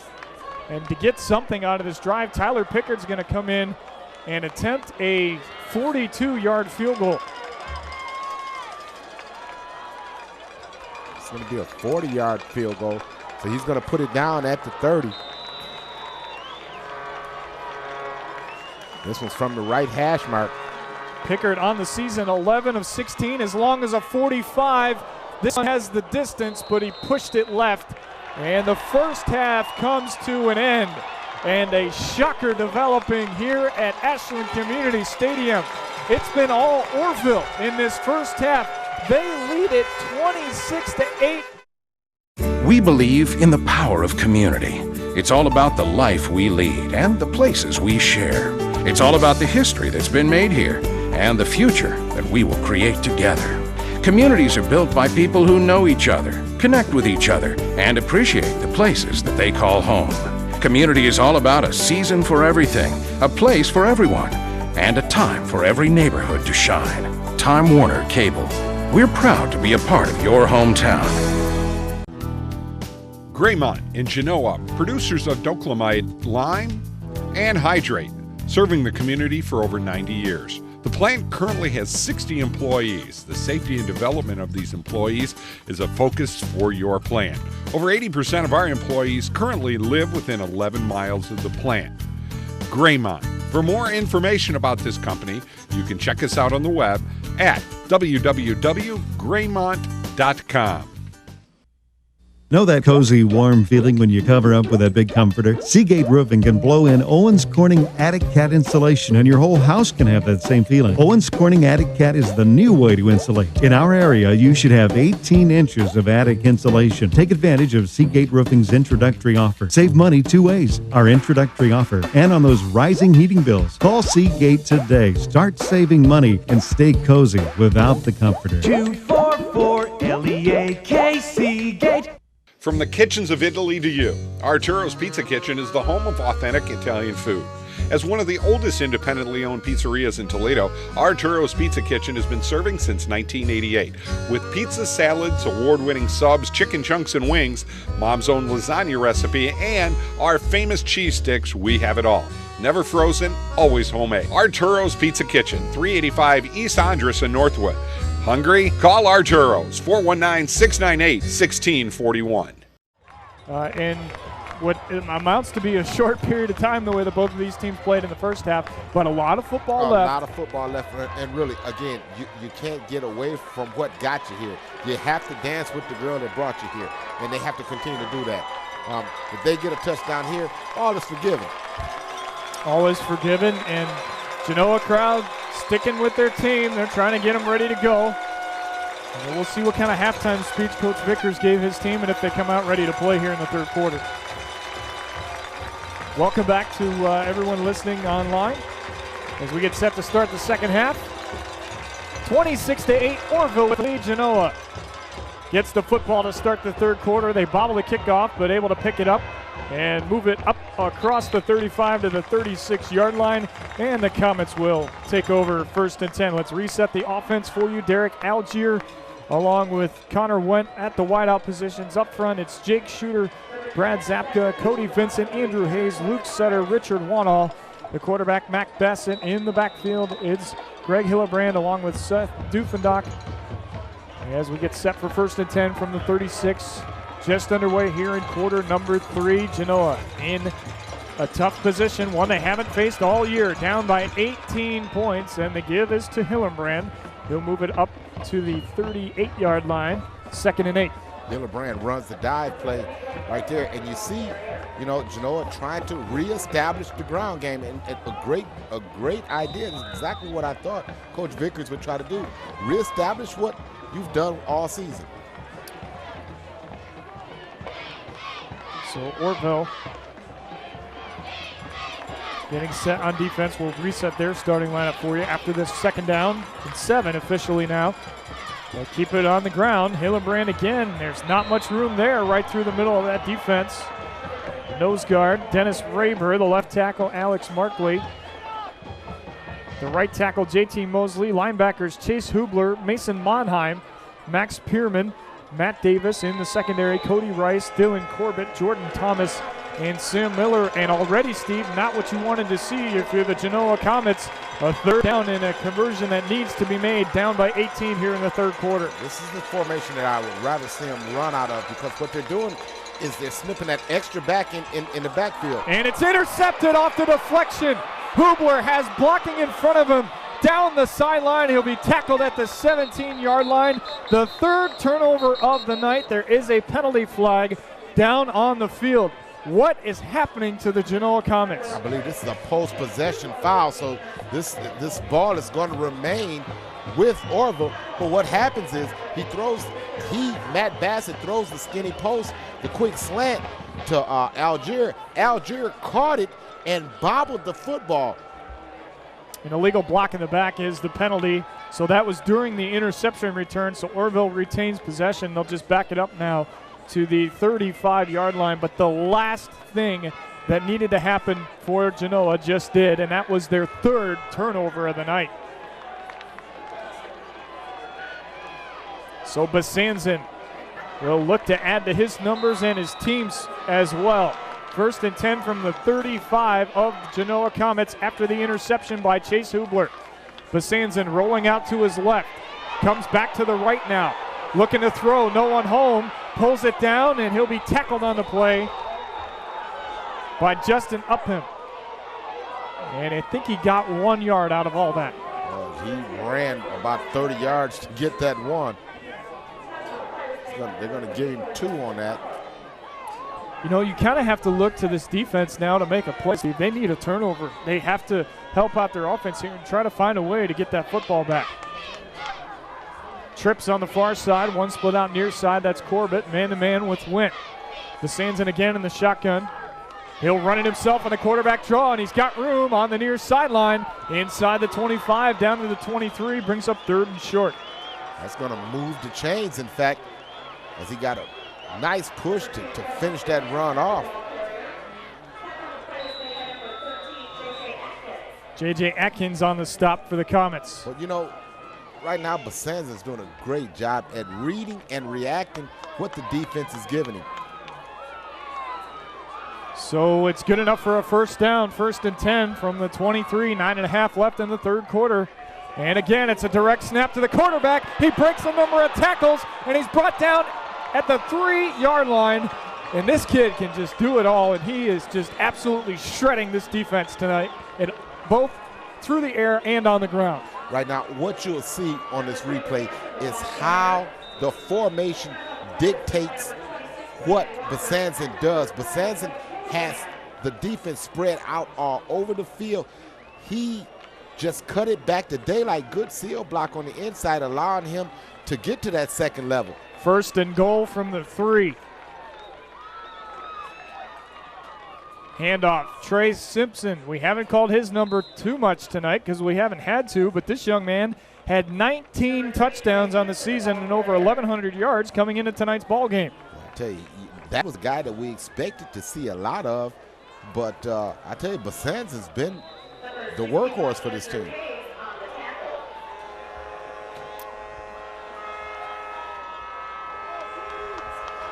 Hayes on the tackle. 2nd and goal, 8.5 left in the third quarter. And Steve, the Comets are running out of time. I formation. Simpson in the backfield. Hubler lined up as the fullback. A little miscue, and the Basanza will go down for a loss. It looked like a broken play from the snap, and they're back behind the 6-yard line. That's a big play for the Genoa defense. Really pushing them or turning them away from that goal line. They really need to come up with a big golden stop here. Clock continuing to move. Under 8 minutes to play, third quarter, 3rd and goal from the 6. They'll line up with twins on the far side. Hubler split out near side. Watch for a possible fade route here. Basanza looking on the crossing pattern. It's broken up in the end zone, and a nice play made by Scott Traver in the secondary to break up the touchdown. Well, Scott sticks that hand in there to bat it away. Does a good job to stay with the receiver.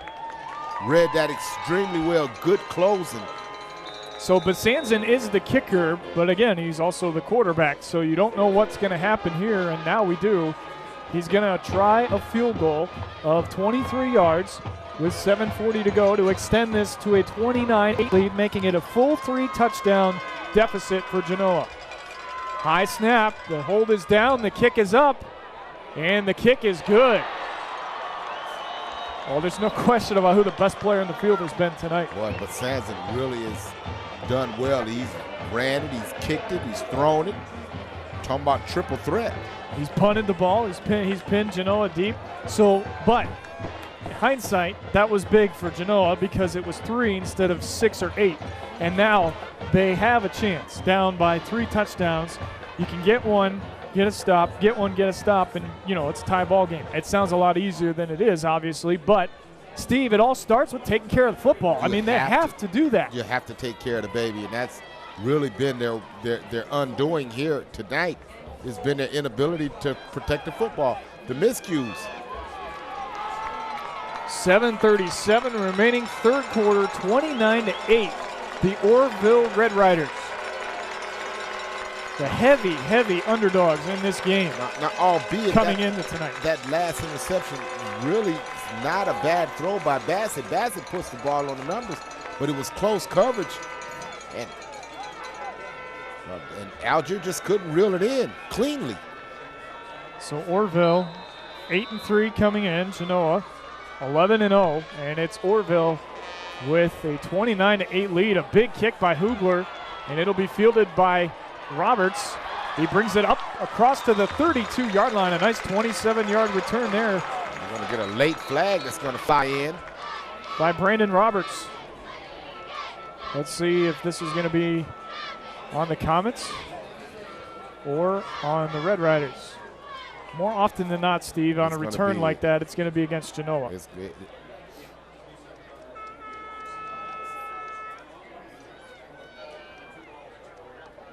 Still waiting the official call.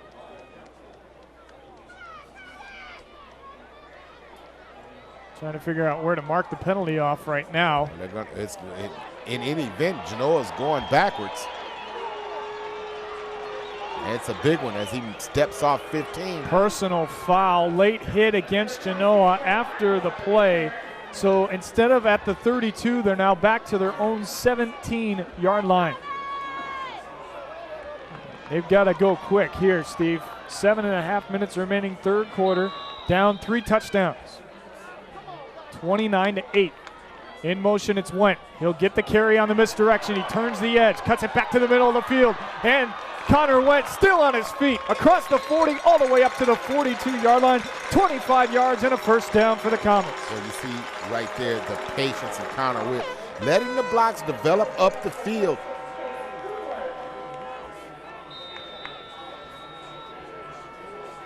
Well, to Coach Vickers' credit, he's not abandoning his game plan. They haven't panicked. They're not just going to throw the ball. They've kept it on the ground here in the third quarter despite the deficit.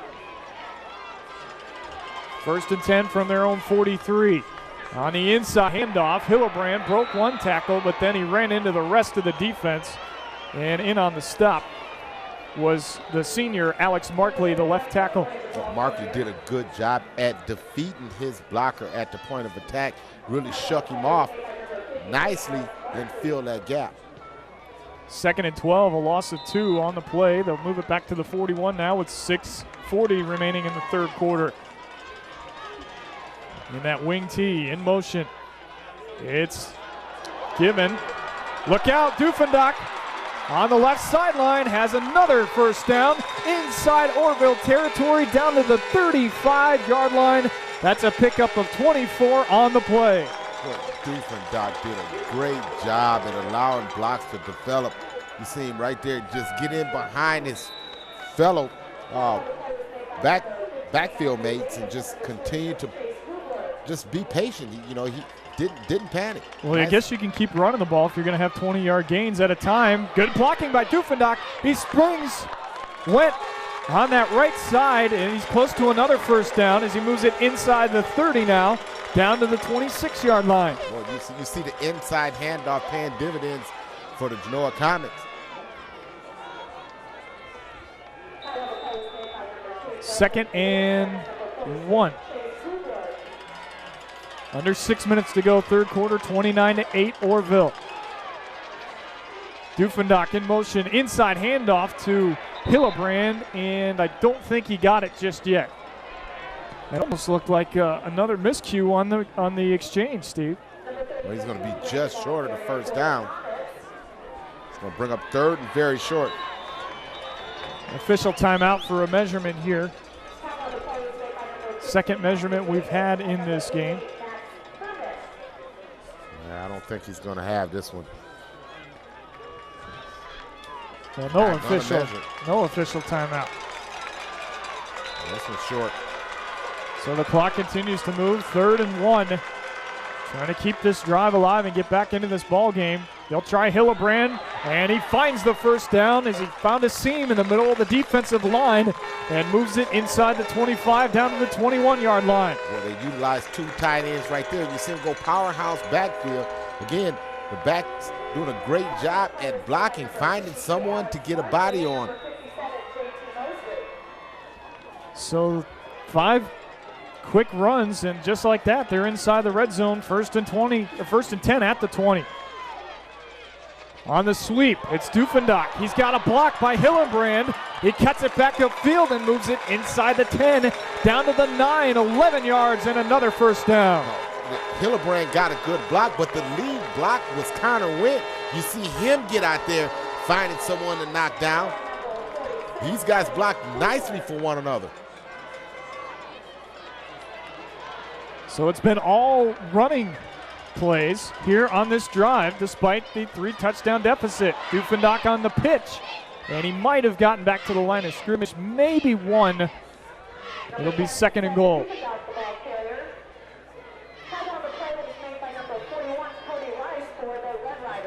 So he gets 2 officially, 2nd and 8. From the 8-yard line. I mean, this is obviously a must score, but they are using a little bit too much time on that clock, Steve. Quite a bit of time. They really need to push this one across. 4:10 to go. They give Hillebrand, breaking tackles, touchdown Genoa. Inside hand off to Hillebrand.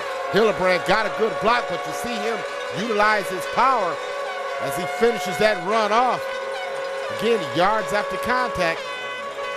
So it's now 29-14. I would think you're going to kick this extra point. You really have to consider going for 2 here. I don't think they're going to consider it. They're going to kick it. Tyler Pickard comes on to attempt the extra point. Steve, coming into tonight, that young man has kicked 70 point-after attempts. He's been a busy guy. But he's missed 12 of them, so this is not an automatic. Extra point attempt. The hold is down, the kick is up, and it is money right through the middle, and they're back in the ball game. It's now a 2-touchdown deficit, 29-15 Orville.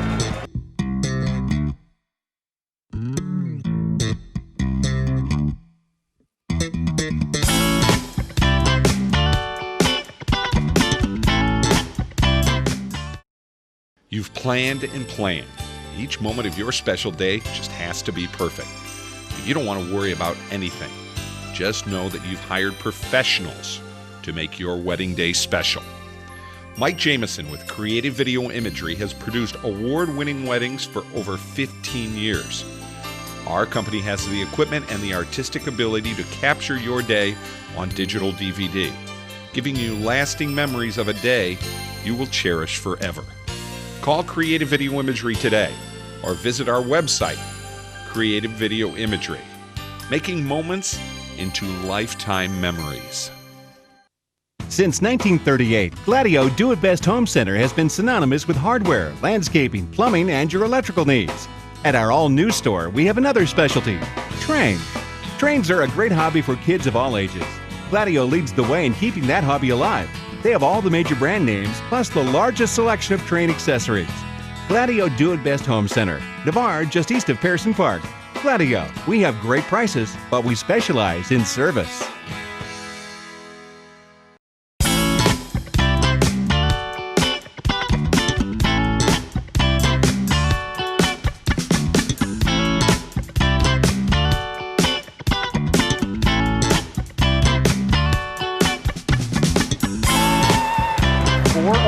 Left third quarter, don't go anywhere. We are long from done in this one.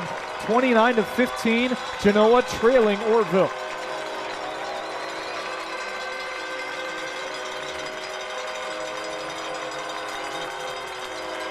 Pickard with a good leg into this one.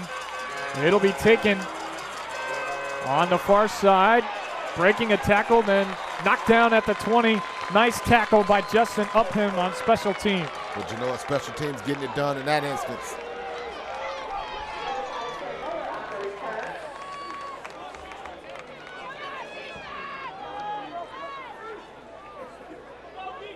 That's how many is listening right now.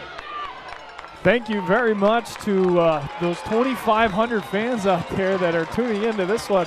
I don't know, maybe you and I are starting to add to that total tonight. And maybe this comeback attempt by the Comets will bring him in as well. That looked like it skipped in, and it did. Incomplete pass on the play, and it's 2nd and 10. Well, the blitzing linebacker, Hillebrand, comes in, makes Bazanzin throw it off of his back foot, and that short hop into his receiver.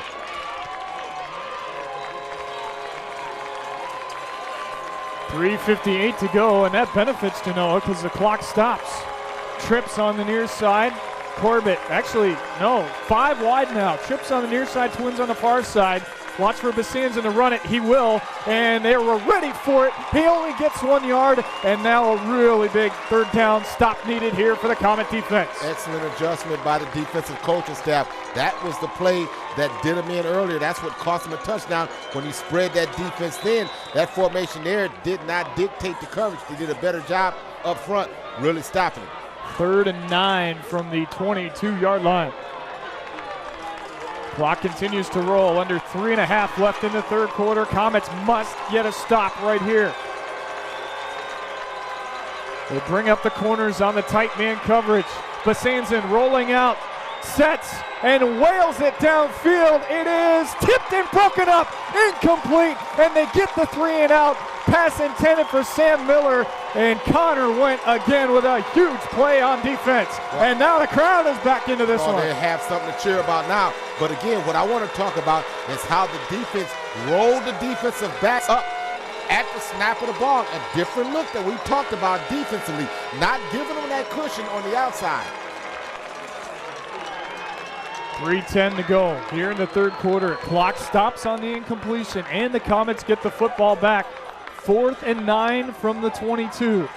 Besanzen in the punt. He's hit a 46-yarder already tonight, and he gets this one off fairly well. It'll be taken by Roberts, and he's inside the 50 at the Orville 45-yard line, and here come the Comet offense once again. Well, they're back in business.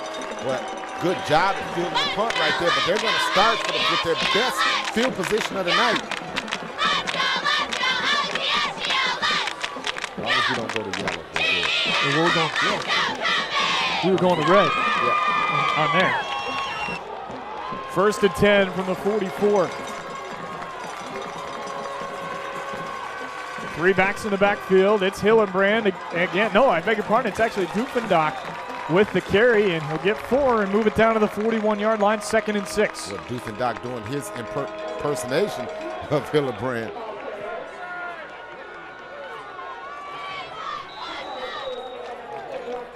2:45 remaining third quarter, trailing by 2 touchdowns. If they can get one here, Steve, before this quarter ends, this would be this very is interesting. long from over. In motion goes Dufendock, the pitch. Hillenbrand trying to get the corner, he does. Gets a good block from Connor Went, moves it up to the 30-yard line. 1st down, Comets. Well, Connor Went and Dufendock doing a fine job at blocking in space. So many times you don't get running backs and wide receivers doing such a good job at blocking in space.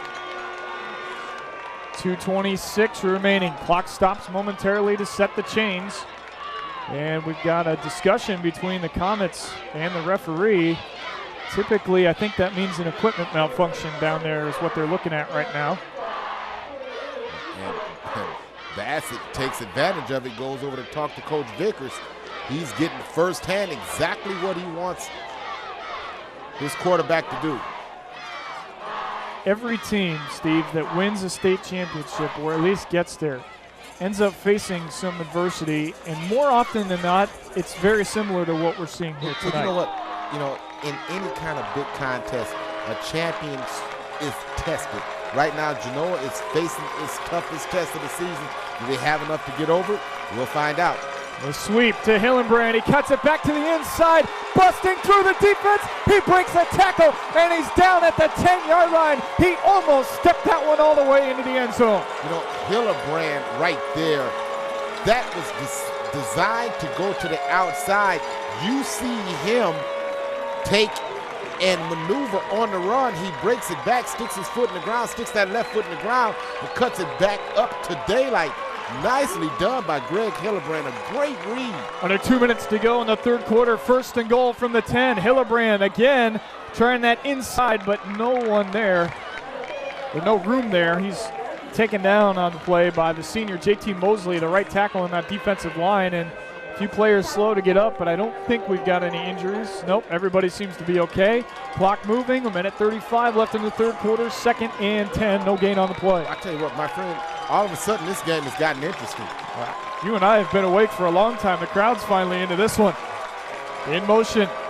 They give is to Hillenbrand, and again, they were ready for it. Big stop there by the nose guard. The senior, Dennis Raber, would have nothing of it. I think he might have lost a yard, and now 3rd down. Genoa continues to go to the left side of that line. They've been running to the left exclusively here in this drive. Well, you got the right side of that wide open. It'd be interesting to see if they try to go that way.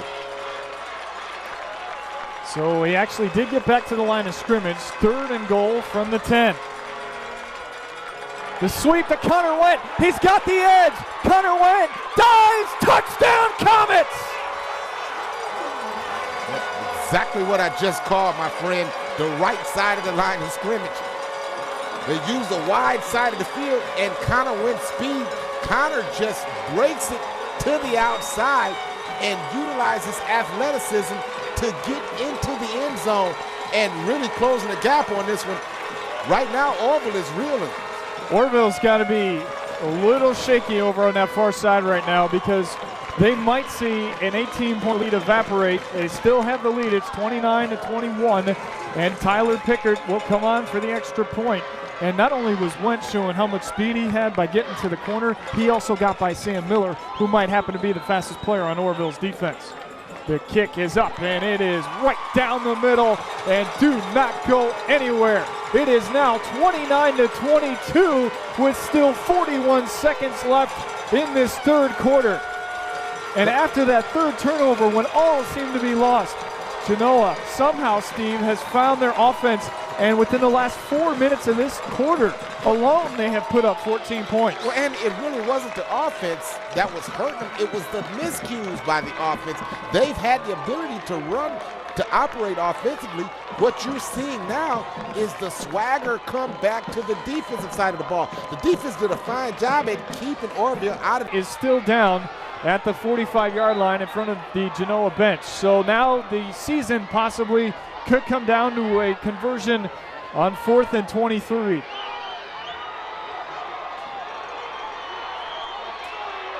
What you really would like to have seen Genoa take a timeout in that situation to maybe call a play to get them in a better position to pick up this 4th down. 4th and 23 is tough to pick up. You call a timeout and try to get half of that. And that way you can come back and try to pick up 4th and maybe 12 after 4th and 23. Boy, this would be a tough one to take on the shoulders of Tyler Pickard if Genoa can't find a way to come back and give him a chance to win this after the missed extra point on the fumble recovery on the kickoff in the end zone. Almost tied up this football game. You just hate to see a game come down to something like that after the effort we've seen from everybody here tonight. So Roberts is going to come in to replace Doofendock. So it comes down to this, 4th and 23 at their own 37-yard line. And they stay in the wing tee. Play action, rollout, Bassett looking, no one open, in trouble, and he is going to be sacked as he throws the ball. But that was the last thing you could have happened, and it did. And the defense stepping it up for Orville. Dennis Raber along with Max Pierman. Too much for Bassett and the Genoa offensive line. And now with only 2 timeouts, Orville can take a knee, and they will hold on for the victory here tonight. Well, what you try to do is you try to create some indecision in the defense. You've got to run a long route, so Bassett has to hold on to the football a little bit longer than he wanted to. They tried to sneak Hillebrand out on the backside. Orville did a good job at recognizing that. They jumped Hillebrand in that route, and they're going to go into their victory formation. So they pull off a miraculous upset tonight. Orville, a heavy underdog in this football game, came out and played like the favorites in the first half, Steve. But ultimately, I think in addition to the missed extra point, more than that, you have to look at the 3 turnovers as the reason that Genoa's season comes to an end tonight. You can put it all on that. It was the turnovers that ultimately was the Waterloo for the Genoa Comets. And Steve, just look at the angst in the faces of the Comet players right now. Everybody on their knees, some of them crying in anguish. You just hate to see it come down to a game like this. They put everything they had into this comeback, but it just wasn't enough here tonight. And hats off to the Orville Red Riders. They played the game of the year for them, and they hold on and continue their season as they look to play Ottawa Glandorf in the regionals final next week. So the Genoa Comets have only 1 loss on the season, but unfortunately it comes here in the state playoffs as their season comes to an end in a heartbreaking, gut-wrenching loss, 36-35. We'll be back to wrap it up after this on Toledo Sports Network.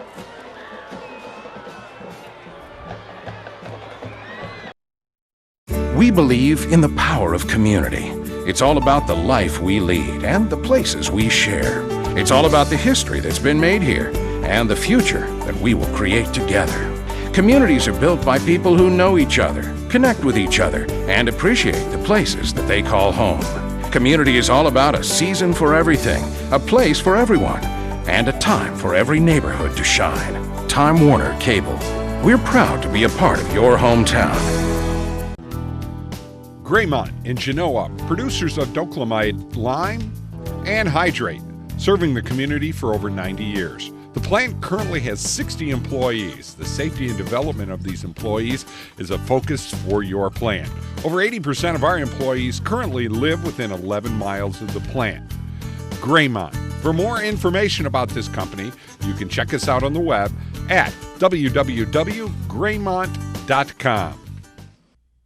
Know that cozy, warm feeling when you cover up with that big comforter? Seagate Roofing can blow in Owens Corning Attic Cat insulation, and your whole house can have that same feeling. Owens Corning Attic Cat is the new way to insulate. In our area, you should have 18 inches of attic insulation. Take advantage of Seagate Roofing's introductory offer. Save money two ways. Our introductory offer and on those rising heating bills. Call Seagate today. Start saving money and stay cozy without the comforter. 244-LEAK Seagate.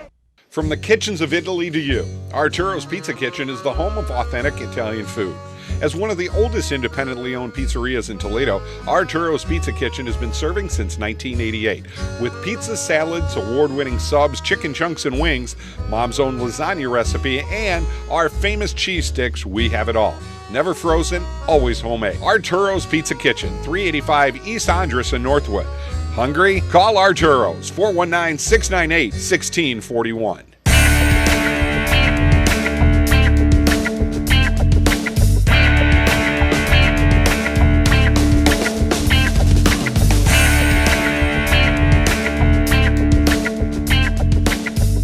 Welcome back to Ashland Community Stadium. Our final once again, the Orville Red Riders 36, the Genoa Comets 35. Just quite couldn't complete the comeback tonight, Steve. And we take a look back at this game, and there are a couple of moments, key moments that really stood out. Early we thought a couple missed extra points and a two-point conversion that failed would come back to hurt Orville. It did not. Instead, it was points off turnovers that hurt the Comets here tonight and ultimately ended their season. Well, when you're Genoa, you have to look at the turnovers, 3 turnovers. Orville was very good at capitalizing on those mistakes. We said that Genoa would have to execute, especially on the defensive end. Well, they had moments where they did well, but offensively, they gave too many opportunities to a team like Orville, and Orville will cash them in every time. Well, speaking of cash in, their quarterback, Joe Basanzin, did just that tonight in every aspect of their offense, both on the ground and through the air, but mostly through the air. 16 of 26, 283 yards, and 3 touchdowns, no interceptions. That young man might have played the game of his life tonight, and deservedly so. They move on into the state playoffs. Well, the thing about Basanzin is he took what the defense gave him. If they needed 3 yards, he got 4.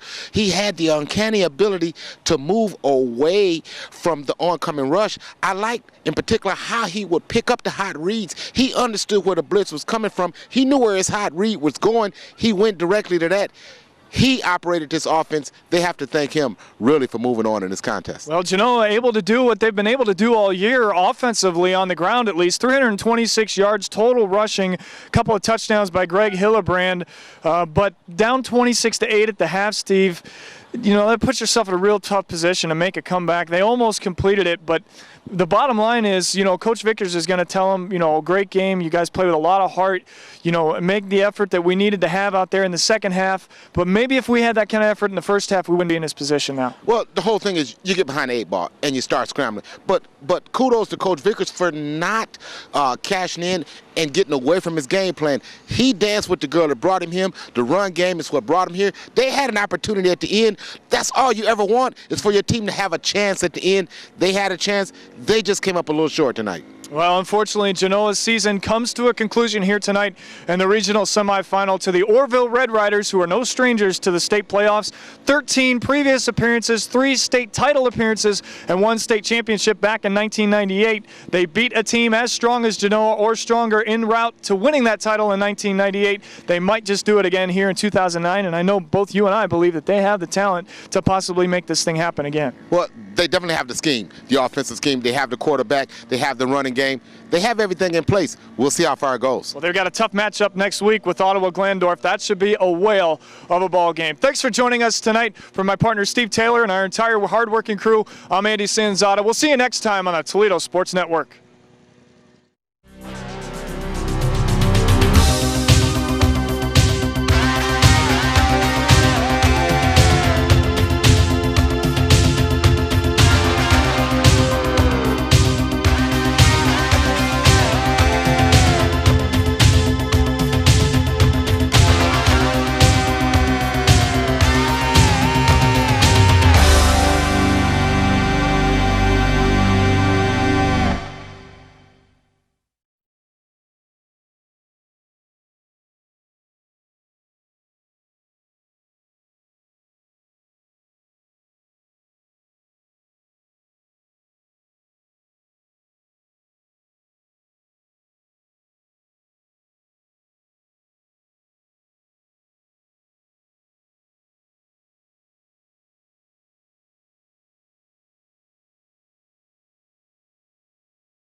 When their backs was against the wall, Orville could have sealed the deal if they'd have scored a touchdown there.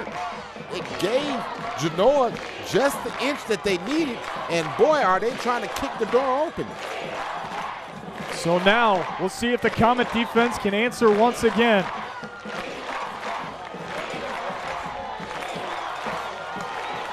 It don't get much better than this, folks. Well, you wanted excitement. I think you picked maybe the most exciting game in the state tonight. Could end up being that way for the Comets and their fans. Not always how you plan it, Steve, but the bottom line is, at the end of the game, if you've got the win, that's all that matters. But we're still far from determining this one. And the Comets still have one more touchdown before they can tie it up as well. So Pickard will kick it from his own 40-yard line following that touchdown. And a deep kick, but it's right into the breadbasket of Sam Miller. Look out here. Miller trying to hit the wedge, breaks a couple tackles, and then he's finally taken down by, guess who? Connor Went once again at the 25-yard line. That's where Orville takes over. 1st and 10 with 34 seconds left in quarter number 3. Well, what hasn't Connor Went done tonight? He's blocked when he's had to. He's tackled when he's had to. He's made big plays when he's had to. We've seen him, in addition, cover on big-time pass plays. He's done it all. I thought I saw him selling popcorn out there in the concessions. Twins on the near side, but Sanson in the shotgun. Genoa's defense trying to get another stop here. They got him 3 and out last time.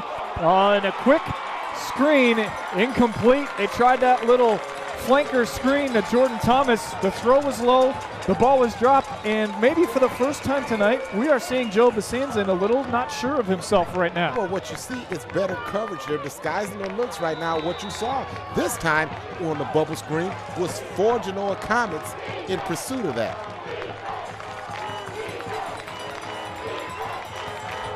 .31 seconds remaining. Clock stops on any incompletion in the 3rd quarter. Basanzin rolling out to his right. Now pulls it down, and he's got room. Look out. Cuts it back to the outside. Now fumbled the football, but oh man, are they getting the breaks tonight? It fumbled it out of bounds, and they'll take over at the 46-yard line. A 21-yard scamper by Joe Basanzin, and Orville has a 1st down. Boy, you talk about a fortunate bounce for Basanzin. That ball bounced right back up to him. Let me ask you this, Steve, about the defense that we're seeing from Genoa. With Besanzan's ability to run and throw, are you surprised that they haven't spied him tonight? No, because the way that the formations that they're utilizing, they're really spread the defense thin. They're expecting that quarterback to be there. Besanzan on the halfback draw out of the shotgun. Oh my! Trey Simpson got lit up by Richard Wanell. Boy, did he come down from his defensive tackle position, crash down, and just decleat the ball carrier. And that'll be the final play of the third quarter. Don't go anywhere, folks. You might miss one of the greatest finishes in Genoa football history. They trail 29-22. We'll be back right after this on Toledo Sports Network. We believe in the power of community. It's all about the life we lead and the places we share. It's all about the history that's been made here and the future that we will create together. Communities are built by people who know each other, connect with each other, and appreciate the places that they call home. Community is all about a season for everything, a place for everyone, and a time for every neighborhood to shine. Time Warner Cable. We're proud to be a part of your hometown. Graymont in Genoa, producers of Doclamide lime and hydrate, serving the community for over 90 years. The plant currently has 60 employees. The safety and development of these employees is a focus for your plant. Over 80% of our employees currently live within 11 miles of the plant. Graymont. For more information about this company, you can check us out on the web at www.graymont.com. Know that cozy, warm feeling when you cover up with that big comforter? Seagate Roofing can blow in Owens Corning Attic Cat insulation, and your whole house can have that same feeling. Owens Corning Attic Cat is the new way to insulate. In our area, you should have 18 inches of attic insulation. Take advantage of Seagate Roofing's introductory offer. Save money two ways. Our introductory offer and on those rising heating bills. Call Seagate today. Start saving money and stay cozy without the comforter. 244-LEAK Seagate. From the kitchens of Italy to you, Arturo's Pizza Kitchen is the home of authentic Italian food.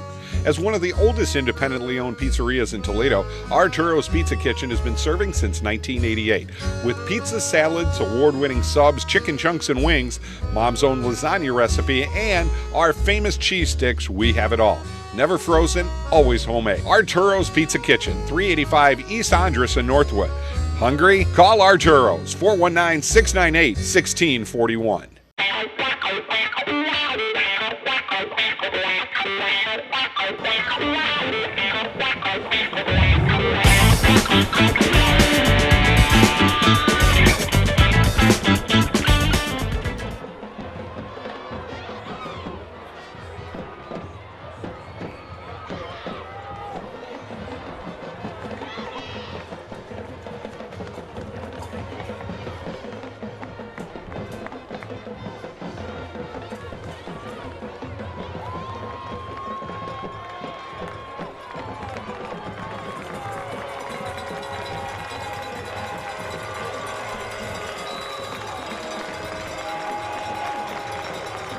Welcome back inside Ashland Community Stadium. Fourth quarter just starting, 29-22 Orville leading the Genoa Comets.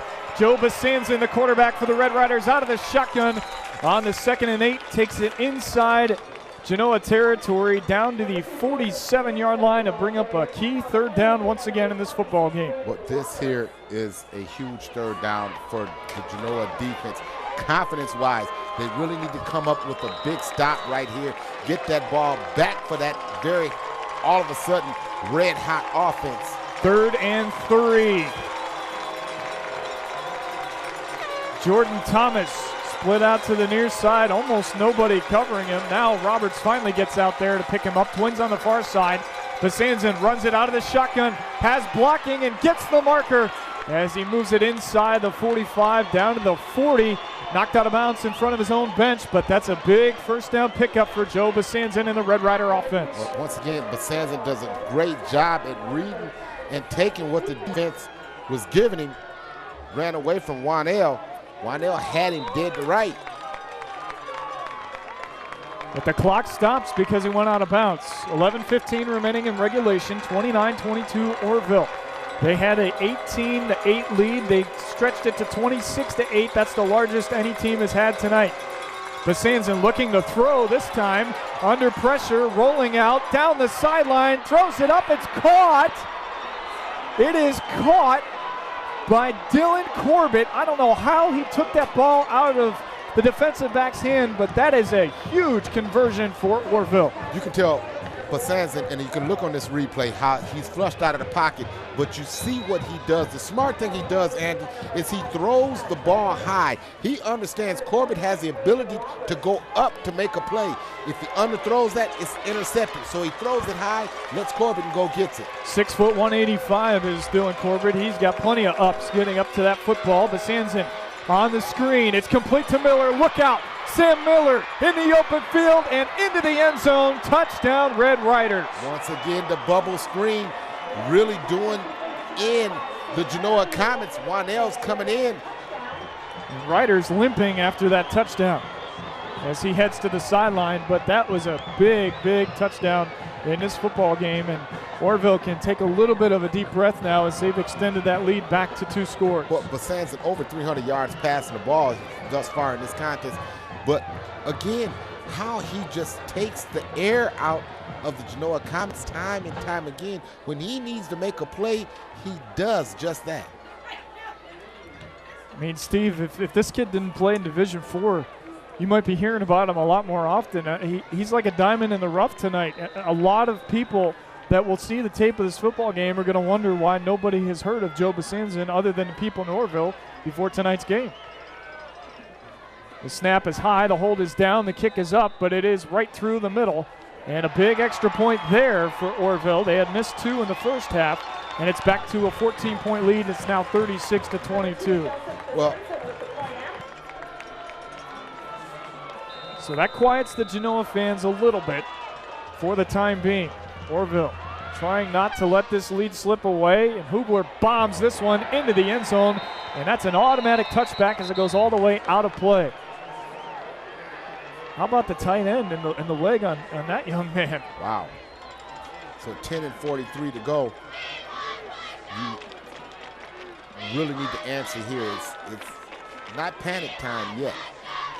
That's what I was just going to get to. You want to maybe throw a few pass plays in there, but you don't want to just start airing it out either, because then you're going to put yourself in a worse position. 3 turnovers right now, the difference in this football game. All 3 have gone against the Comets. They'll try the misdirection. Connor White gets to the near sideline, and he's tackled out of bounds at the 30-yard line. That's close to another first down.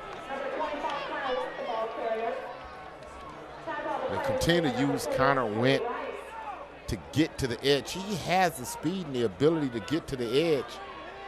You see him right there pick up 9, almost 10 on that. So he's marked at the 29-yard line, 2nd and 1, 10:38 remaining in regulation time. Genoa trailing by 2 touchdowns, 36-22. Dufendock back in the backfield along with Hillebrand and Roberts. Dufendock goes in motion. The give is to Hillebrand. Fighting through, he gets the first down, but that is only a yard or 2, and you need a lot more than that when you're trying to put 2 touchdowns on the board. Here's the thing. Connor Went was hit pretty hard on that last play. He's out of the game. Roberts has replaced him. He's back up like they stretched him out, and I believe that kid is just starting to crap. He's done so much. I think you're absolutely right, Steve. 10-20 remaining in regulation. Dufendock again in motion. Bassett wants to throw, has a man wide open. It's dropped. Oh, Derek Algier dropped the perfect play call, and an incomplete pass sets up 2nd down. Well, they did a great job at selling that. Made it look like a run. Had Algier had gotten behind the safety, and Bassett laid it in perfectly. You can't fault Bassett for his throwing tonight. He has been as accurate as can be. He just isn't getting the help from his teammates right now. That's the 2nd drop pass, and the last one resulted in an interception on the deflection early in this 2nd half. 10:13 to go, 2nd and 10 from the 30 now. They'll try Connor White back into the ball game. He hits the hole, and he almost broke it all the way, but a shoelace tackle made by the senior Alex Markley. Sets up 3rd and short. And if Markley doesn't make that tackle, Connor Wynn is still running. Well, down by 2, 3 timeouts left. You're in your own end of the field, but I think this is 4-down territory. Hopefully we don't have to find that out as they try to convert here on 3rd down. On the quick out, Went falling down, still makes the catch, and he's got enough for the 1st down at the 41-yard line in front of the Genoa bench. Connor Wynn runs a pivot route. You see him right here.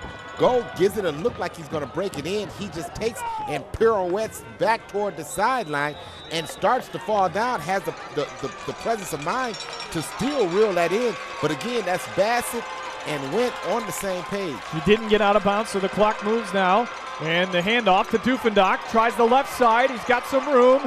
And he is held on to and finally dragged down inside the 45, up across to the 48-yard line. Sets up 2nd down. But again, Steve, tick, tick, tick, 9:13 to go. Genoa running out of time as they try to catch up in this football game. Well, right now, the most important thing, Andy, is to score this touchdown. We saw how fast that offense has the ability to move as they move the ball the length of the field to end the 1st half. So they've got plenty of time. Right now, they have to capitalize on this opportunity. Under 9 minutes to go in the 4th quarter. And the give is to Hillenbrand, and Hillenbrand has a 1st down as he moves it into Orville territory down at the 46-yard line. Continue to stay with the run. This is the girl that brought you to the dance. They continue to do just that. Pound away at that secondary, at that defense. Pound away, and then loosen them up for the big play. Under 8.5 remaining now by the time they snap this football. 1st and 10 from the Orville 45-yard line. They'll play action. Bassett rolling out to his right. In trouble, throws it down the sideline, and it almost was intercepted. And luckily he threw that towards the out-of-bounds area where that could have been picked off, and that might have been the season for the Comets right there. Well, he had a receiver that had broke wide open. Wynell was wide open, but the rush had flushed Bassett out of the pocket, and he could not throw the football. The only good thing about that play is that the clock stopped with 8:21 to go here in the 4th. 2nd and 10 from the Orville 45-yard line. Full house backfield. In motion, Dufendock. The sweep. Hillenbrand cuts it back to the inside, and he'll get 4, but not enough for the 1st down. 3rd and 6 as he gets it into the 42-yard line after that run. Another monumental 3rd down for Genoa. This was going to be 3rd and about 7.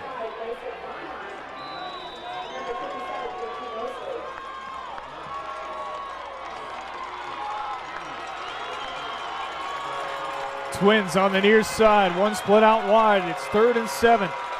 This is a must conversion either on 3rd or 4th, and Bassett breaks through, almost got sacked, and then he moves it forward, gets 5, but needed 2 more. 4th down. Well, this is a no-brainer. You go for it here, but how you like Bassett right there? Nothing was really breaking open. He had to hold on to it, allow his receivers to run that long pass route, pulled it down, and he pirouettes close to a 1st down. You still gonna dance with your girl here, or what are you calling if you're Coach Vickers? Spread them out. I would maybe think about taking a timeout and make sure about this one. They have all 3 remaining when they're running out of time. 7 minutes left, down by 2 touchdowns. They go with the misdirection. Connor White cuts it back upfield, and that just might be enough for the 1st down as he gets it to the 35. He had to get right at the 35-yard line, and they do pick up the 1st down. Good blocking right there. Dufendock, he's leading. Hillenbrand gets a good block as well on the outside. Under 7 minutes to go. They've used up almost 4 minutes here, though, Steve, as they continue to try to cut into this deficit. In the wing tee, the pitch to Hillenbrand. He cuts it back through. Look out! Greg Hillenbrand breaking tackles. He's going to go in. Touchdown, Genoa. 35 yards. And the Comets are back into a 1-touchdown deficit. This is why you continue to run the football. You have to be patient with your offense. This is what you do. You can't change what you do. Great job right there. what I want to do is take you back to that. You see, you run Doofendock, send him in motion. Hillebrand gets the inside handoff. Hillebrand has the run pitch option. He can pitch it to Doofendock, who's trailing that. He read it right, turns it up the field, ran it to daylight, scored the touchdown. And some missed tackles in that Orville secondary, allowing Hillenbrand to take it the distance. They need this extra point. High snap, hold is down, but this one would have been good from 40 yards. That was an emphatic extra point there by Tyler Pickard. So, 3 timeouts left. 6:39 remaining in the fourth quarter, down 36-29 now are the Genoa Comets after trailing this game 26-8 to start this second half. Well, we knew they had offense. Offensively, they have the capability to score from anywhere on the football field, and they've pretty much done that. Now, your defense has to come to the party right here. You really need them to step up and get the ball back. You had 1 3-and-out. You need another 3-and-out right here. Well, it's too early to think about going for onside. Especially with 3 timeouts left, because you can stop that clock if they start picking up first downs. But the thing I was going to ask you, Steve, is now if you're on the other sideline and you're Coach DeVault, do you continue to pass the ball because you've had so much success tonight, or do you play it safe, trust your defense, and try to win this game that way? Look, your offense has moved the ball effectively all night. You have to believe in what got you here. You have to do what you do. You can't change what you do. So Pickard getting set to kick this one from the 40. It almost looked like he was setting up for an onside, but I don't think not at all. They're going to try that just yet. But you see Orville ready. They have their hands team up. They're up close. The quarterback, Basanzin, is one of the up men because of that possible onside potential. I'm not sure I'd be putting him into that line of fire, but he's done it all tonight. Maybe he can do that as well. And a little pooch kick here over the head of the returner, Corbett. This one is a live ball. He picks it up at the 2-yard line. He fumbled the football into the end zone, and Corbett recovers it out of bounds. So I think this is going to be a safety. It's going to be a touchdown. All the Comets ended up recovering the football. Genoa. No, I was right. It is a safety. It is a safety. But, Steve, the Comets are going to get the football back. So what a huge turn of events here as they continue to discuss the call. Yeah, but I do believe we were right initially. It is a safety. They're going to pick up the flag. No flag. And guess what? I think it's a safety now. Hang on here. Let's see what the officials say. They're saying touchdown. They're saying touchdown. No flag. Touchdown, Comets! Oh my! We're still trying to figure out who recovered the football, but you talk about a bad time for your only turnover of the game. Mistake. Wow. What a time. A great kick. Genoa got a great kickoff right there. 9 men up at the line of scrimmage for Orville. So Genoa kicks it over their head, kicks it over the up men's head. He's trying to pick up the ball inside the 10, fumbles the ball into the end zone. There's a mad scramble, a scrum, if you will. Genoa picks it up for a touchdown, and they're lining up to kick the extra point to tie this football game. The snap is down, the kick is up, and we've got a tie ball game with 6.5 remaining in the fourth quarter. No, he missed the extra point. I thought he nailed it. They say wide right. Well now, this game just took a whole nother turn. Boy, Steve, what else could we have in this one tonight? We've seen it all. Any better than this? We have seen it all, ladies and gentlemen.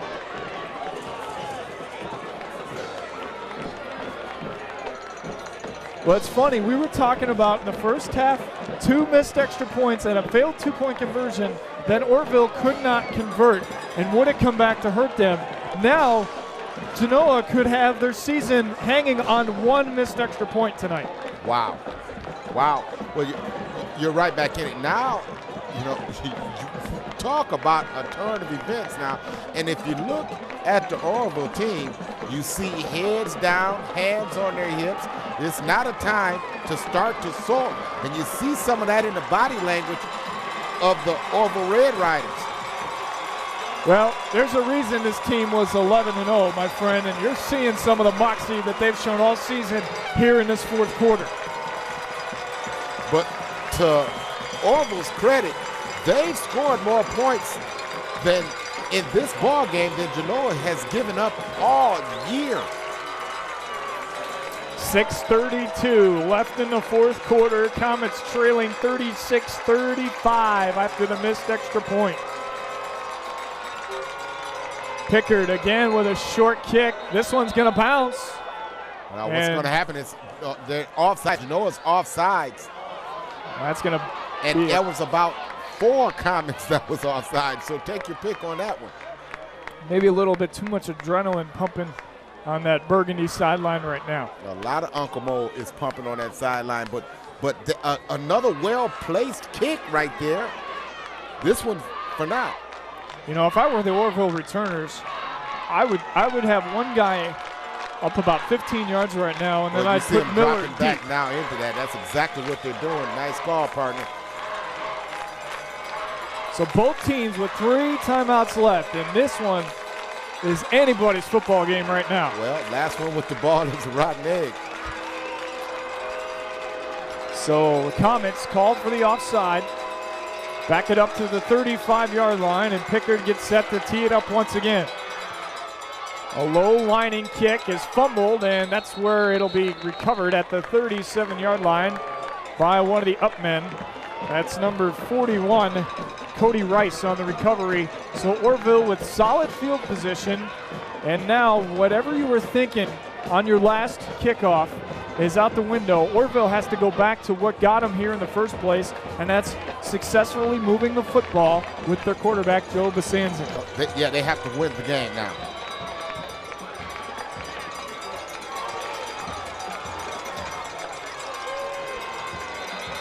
And a penalty on the play. It's not delay a game because there were still 17 seconds left on the play clock. And too many men on the field, I think, against Genoa. This is another mental mistake here, Steve.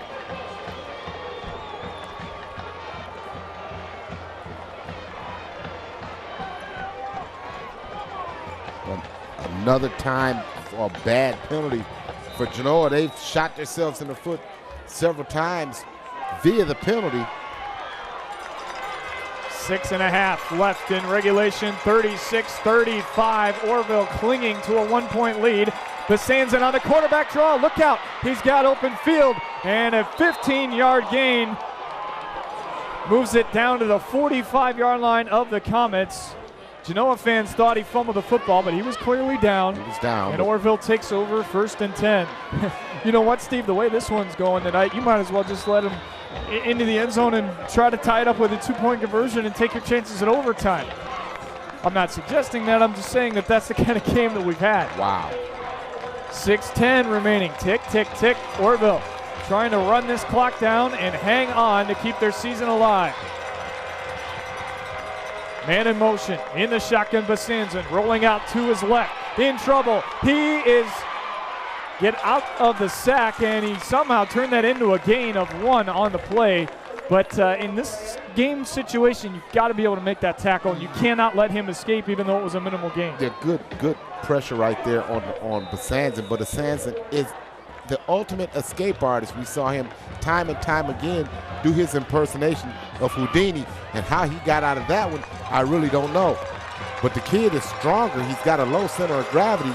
He's stronger than what he really looks. Trips on the far side, one split out near side in the shotgun. Basanzin rolling out to his right, fires, and it is almost intercepted as it was broken up on the play. Great hands by Bassett, the quarterback, in the play. The secondary in this situation, Jordan Thomas, the intended receiver. That was a missile, and it almost ended up in the hands of the quarterback, Matt Bassett, on the other side of the field. Well, Matt Bassett right there had a great read on that toss. You saw the closing speed as he closed on that to break it up. 3rd and 8 now from the 43-yard line. The clock stops on that incompletion with 5:21 to go here in the fourth. They'll go trips line up in a bunch formation on the far side. In the Wildcat now, Basanzin complete to Sam Miller, and he trips up, and he's stopped at the 41-yard line. I know you want to go for it, but I think you absolutely have to punt this football if you're Orville in this situation. And they're sending the punt team out. Pin them deep, take your chances with your defense. Well, your defense right now is reeling. But Genoa comes up with a big-time stop defensively. I don't think anybody can question the heart that's being used by those players out there tonight from what we've seen in this ball game. This one could go down in the record books, folks. Besanzin in the punt, has plenty of time, and it's a high spiraling kick. Fair catch called for and made at the 8-yard line by Connor Went. So 4.5 minutes remaining, and the Comets need 3 points to win this football game. They have to go 92 yards, 92 yards in order to get there.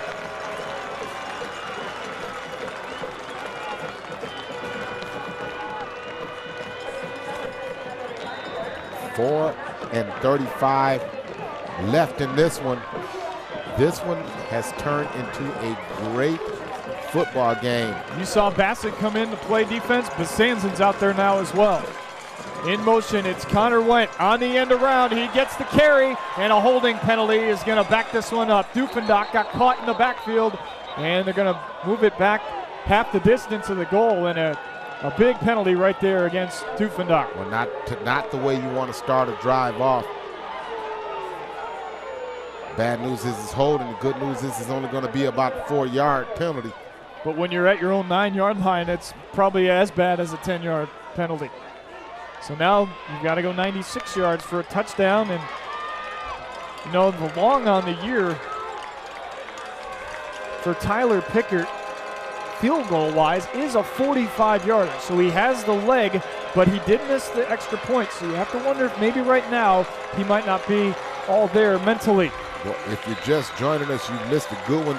Genoa erasing a 21-point lead to claw their way back into this one. In motion, it's Went. They give it to Hillenbrand, and he is knocked down across the 5. He gets it out to the 7. Tackled on the play by the junior, Max Pierman. And Pierman packed the lunch on that hit. Just over 4 minutes to go. Both teams have all 3 timeouts remaining. 36-35 Orville. Bassett gets the call, and he heads into the huddle with 20 seconds left on the play clock. 2nd and 12 from the 7 after the run by Hillenbrand. Genoa crowd trying to get behind their Comets. They fake the pitch, they go with the inside handoff, and that'll be a first down and more. And Dufendock just made up for the holding call with a huge 14-yard run, and he moves the chains out across the 20 to the 22-yard line. Well, they fake the sweep handoff, and they run the counter play right at him. Quick hitter, good enough for the first down. That'll move the chains, and at least that gives your offense a little bit of breathing room. Now you can kind of open it up a little bit, but I don't think that they're going to get away from running the football. 3:20 remaining in regulation. 36-35 Orville. Bassett fakes the sweep. They go with the same play call. It'll work again as Dufendock moves it out across the 25 to the 28-yard line. He gets 6 on the play. 2nd and 4 as the clock continues to move now. Under 3 minutes left in regulation. Good idea by Coach Vickers. Continue to run your offense. Look here, all you need is a field goal to win the football game, so you really don't have to score a touchdown. You just need to get it close enough to get a pretty good shot for your field goal kicker. And the 25-yard line would be about the spot you need to get it to for a 42-yard field goal. Dufendock motion, they give it to Hillenbrand, trying to cut it back to the inside, and the defense was ready. He pitched it to he pitched it to Bassett, but the play was whistled dead. That was a touchdown, folks, but they whistled the play dead as the forward progress had already been stopped, and the officials have no choice but to call that one down. Blew that one dead, and the Genoa faithful really don't like it. We'll see on the replay here. I don't know if they maybe should have called that one dead or not. Yeah, but when that whistle blows, that play is dead. So 3rd and 2, 2:10 remaining in the 4th.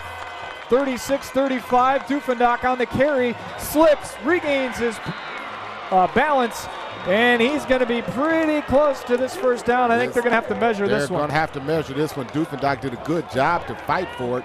No, they're going to give it to him. No measurement, and out at the 33-yard line, a first down. Clock stops momentarily to set the play. Then they'll wind it up as we move under 2 minutes to go. Steve, they might have to start throwing the football here soon. In that wing tee once again.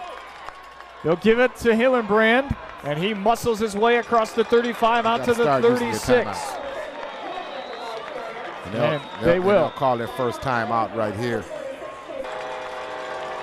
So 2 timeouts now left for Genoa, 3 timeouts left for Orville. Basanson, the quarterback, over 300 yards, but it may not matter tonight for Orville. The give is to Dufendak, breaking tackles. He's up across midfield, and he's down at the 49-yard line. Another first down, and let's see if they're gonna say spike it here, Steve. They don't want to spend the timeout just yet. I don't think they're going to even spike it. You've got time to allow your offense to go. Continue to do what you're doing.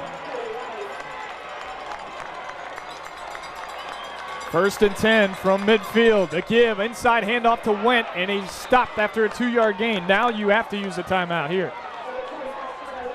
Vickers is going to come out and meet Bassett. Give Bassett the play. Bassett's back in the huddle, so the hurry-up offense is going. 1:10 and counting.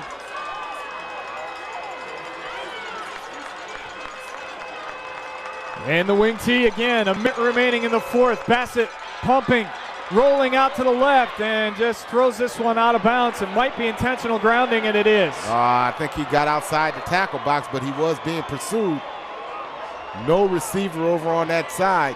So a costly penalty. That's not only 5 yards, it's also a loss of down.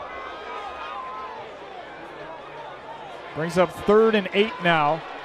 He's going to lose some yards on that as well, so it's going to be a little bit more than 8.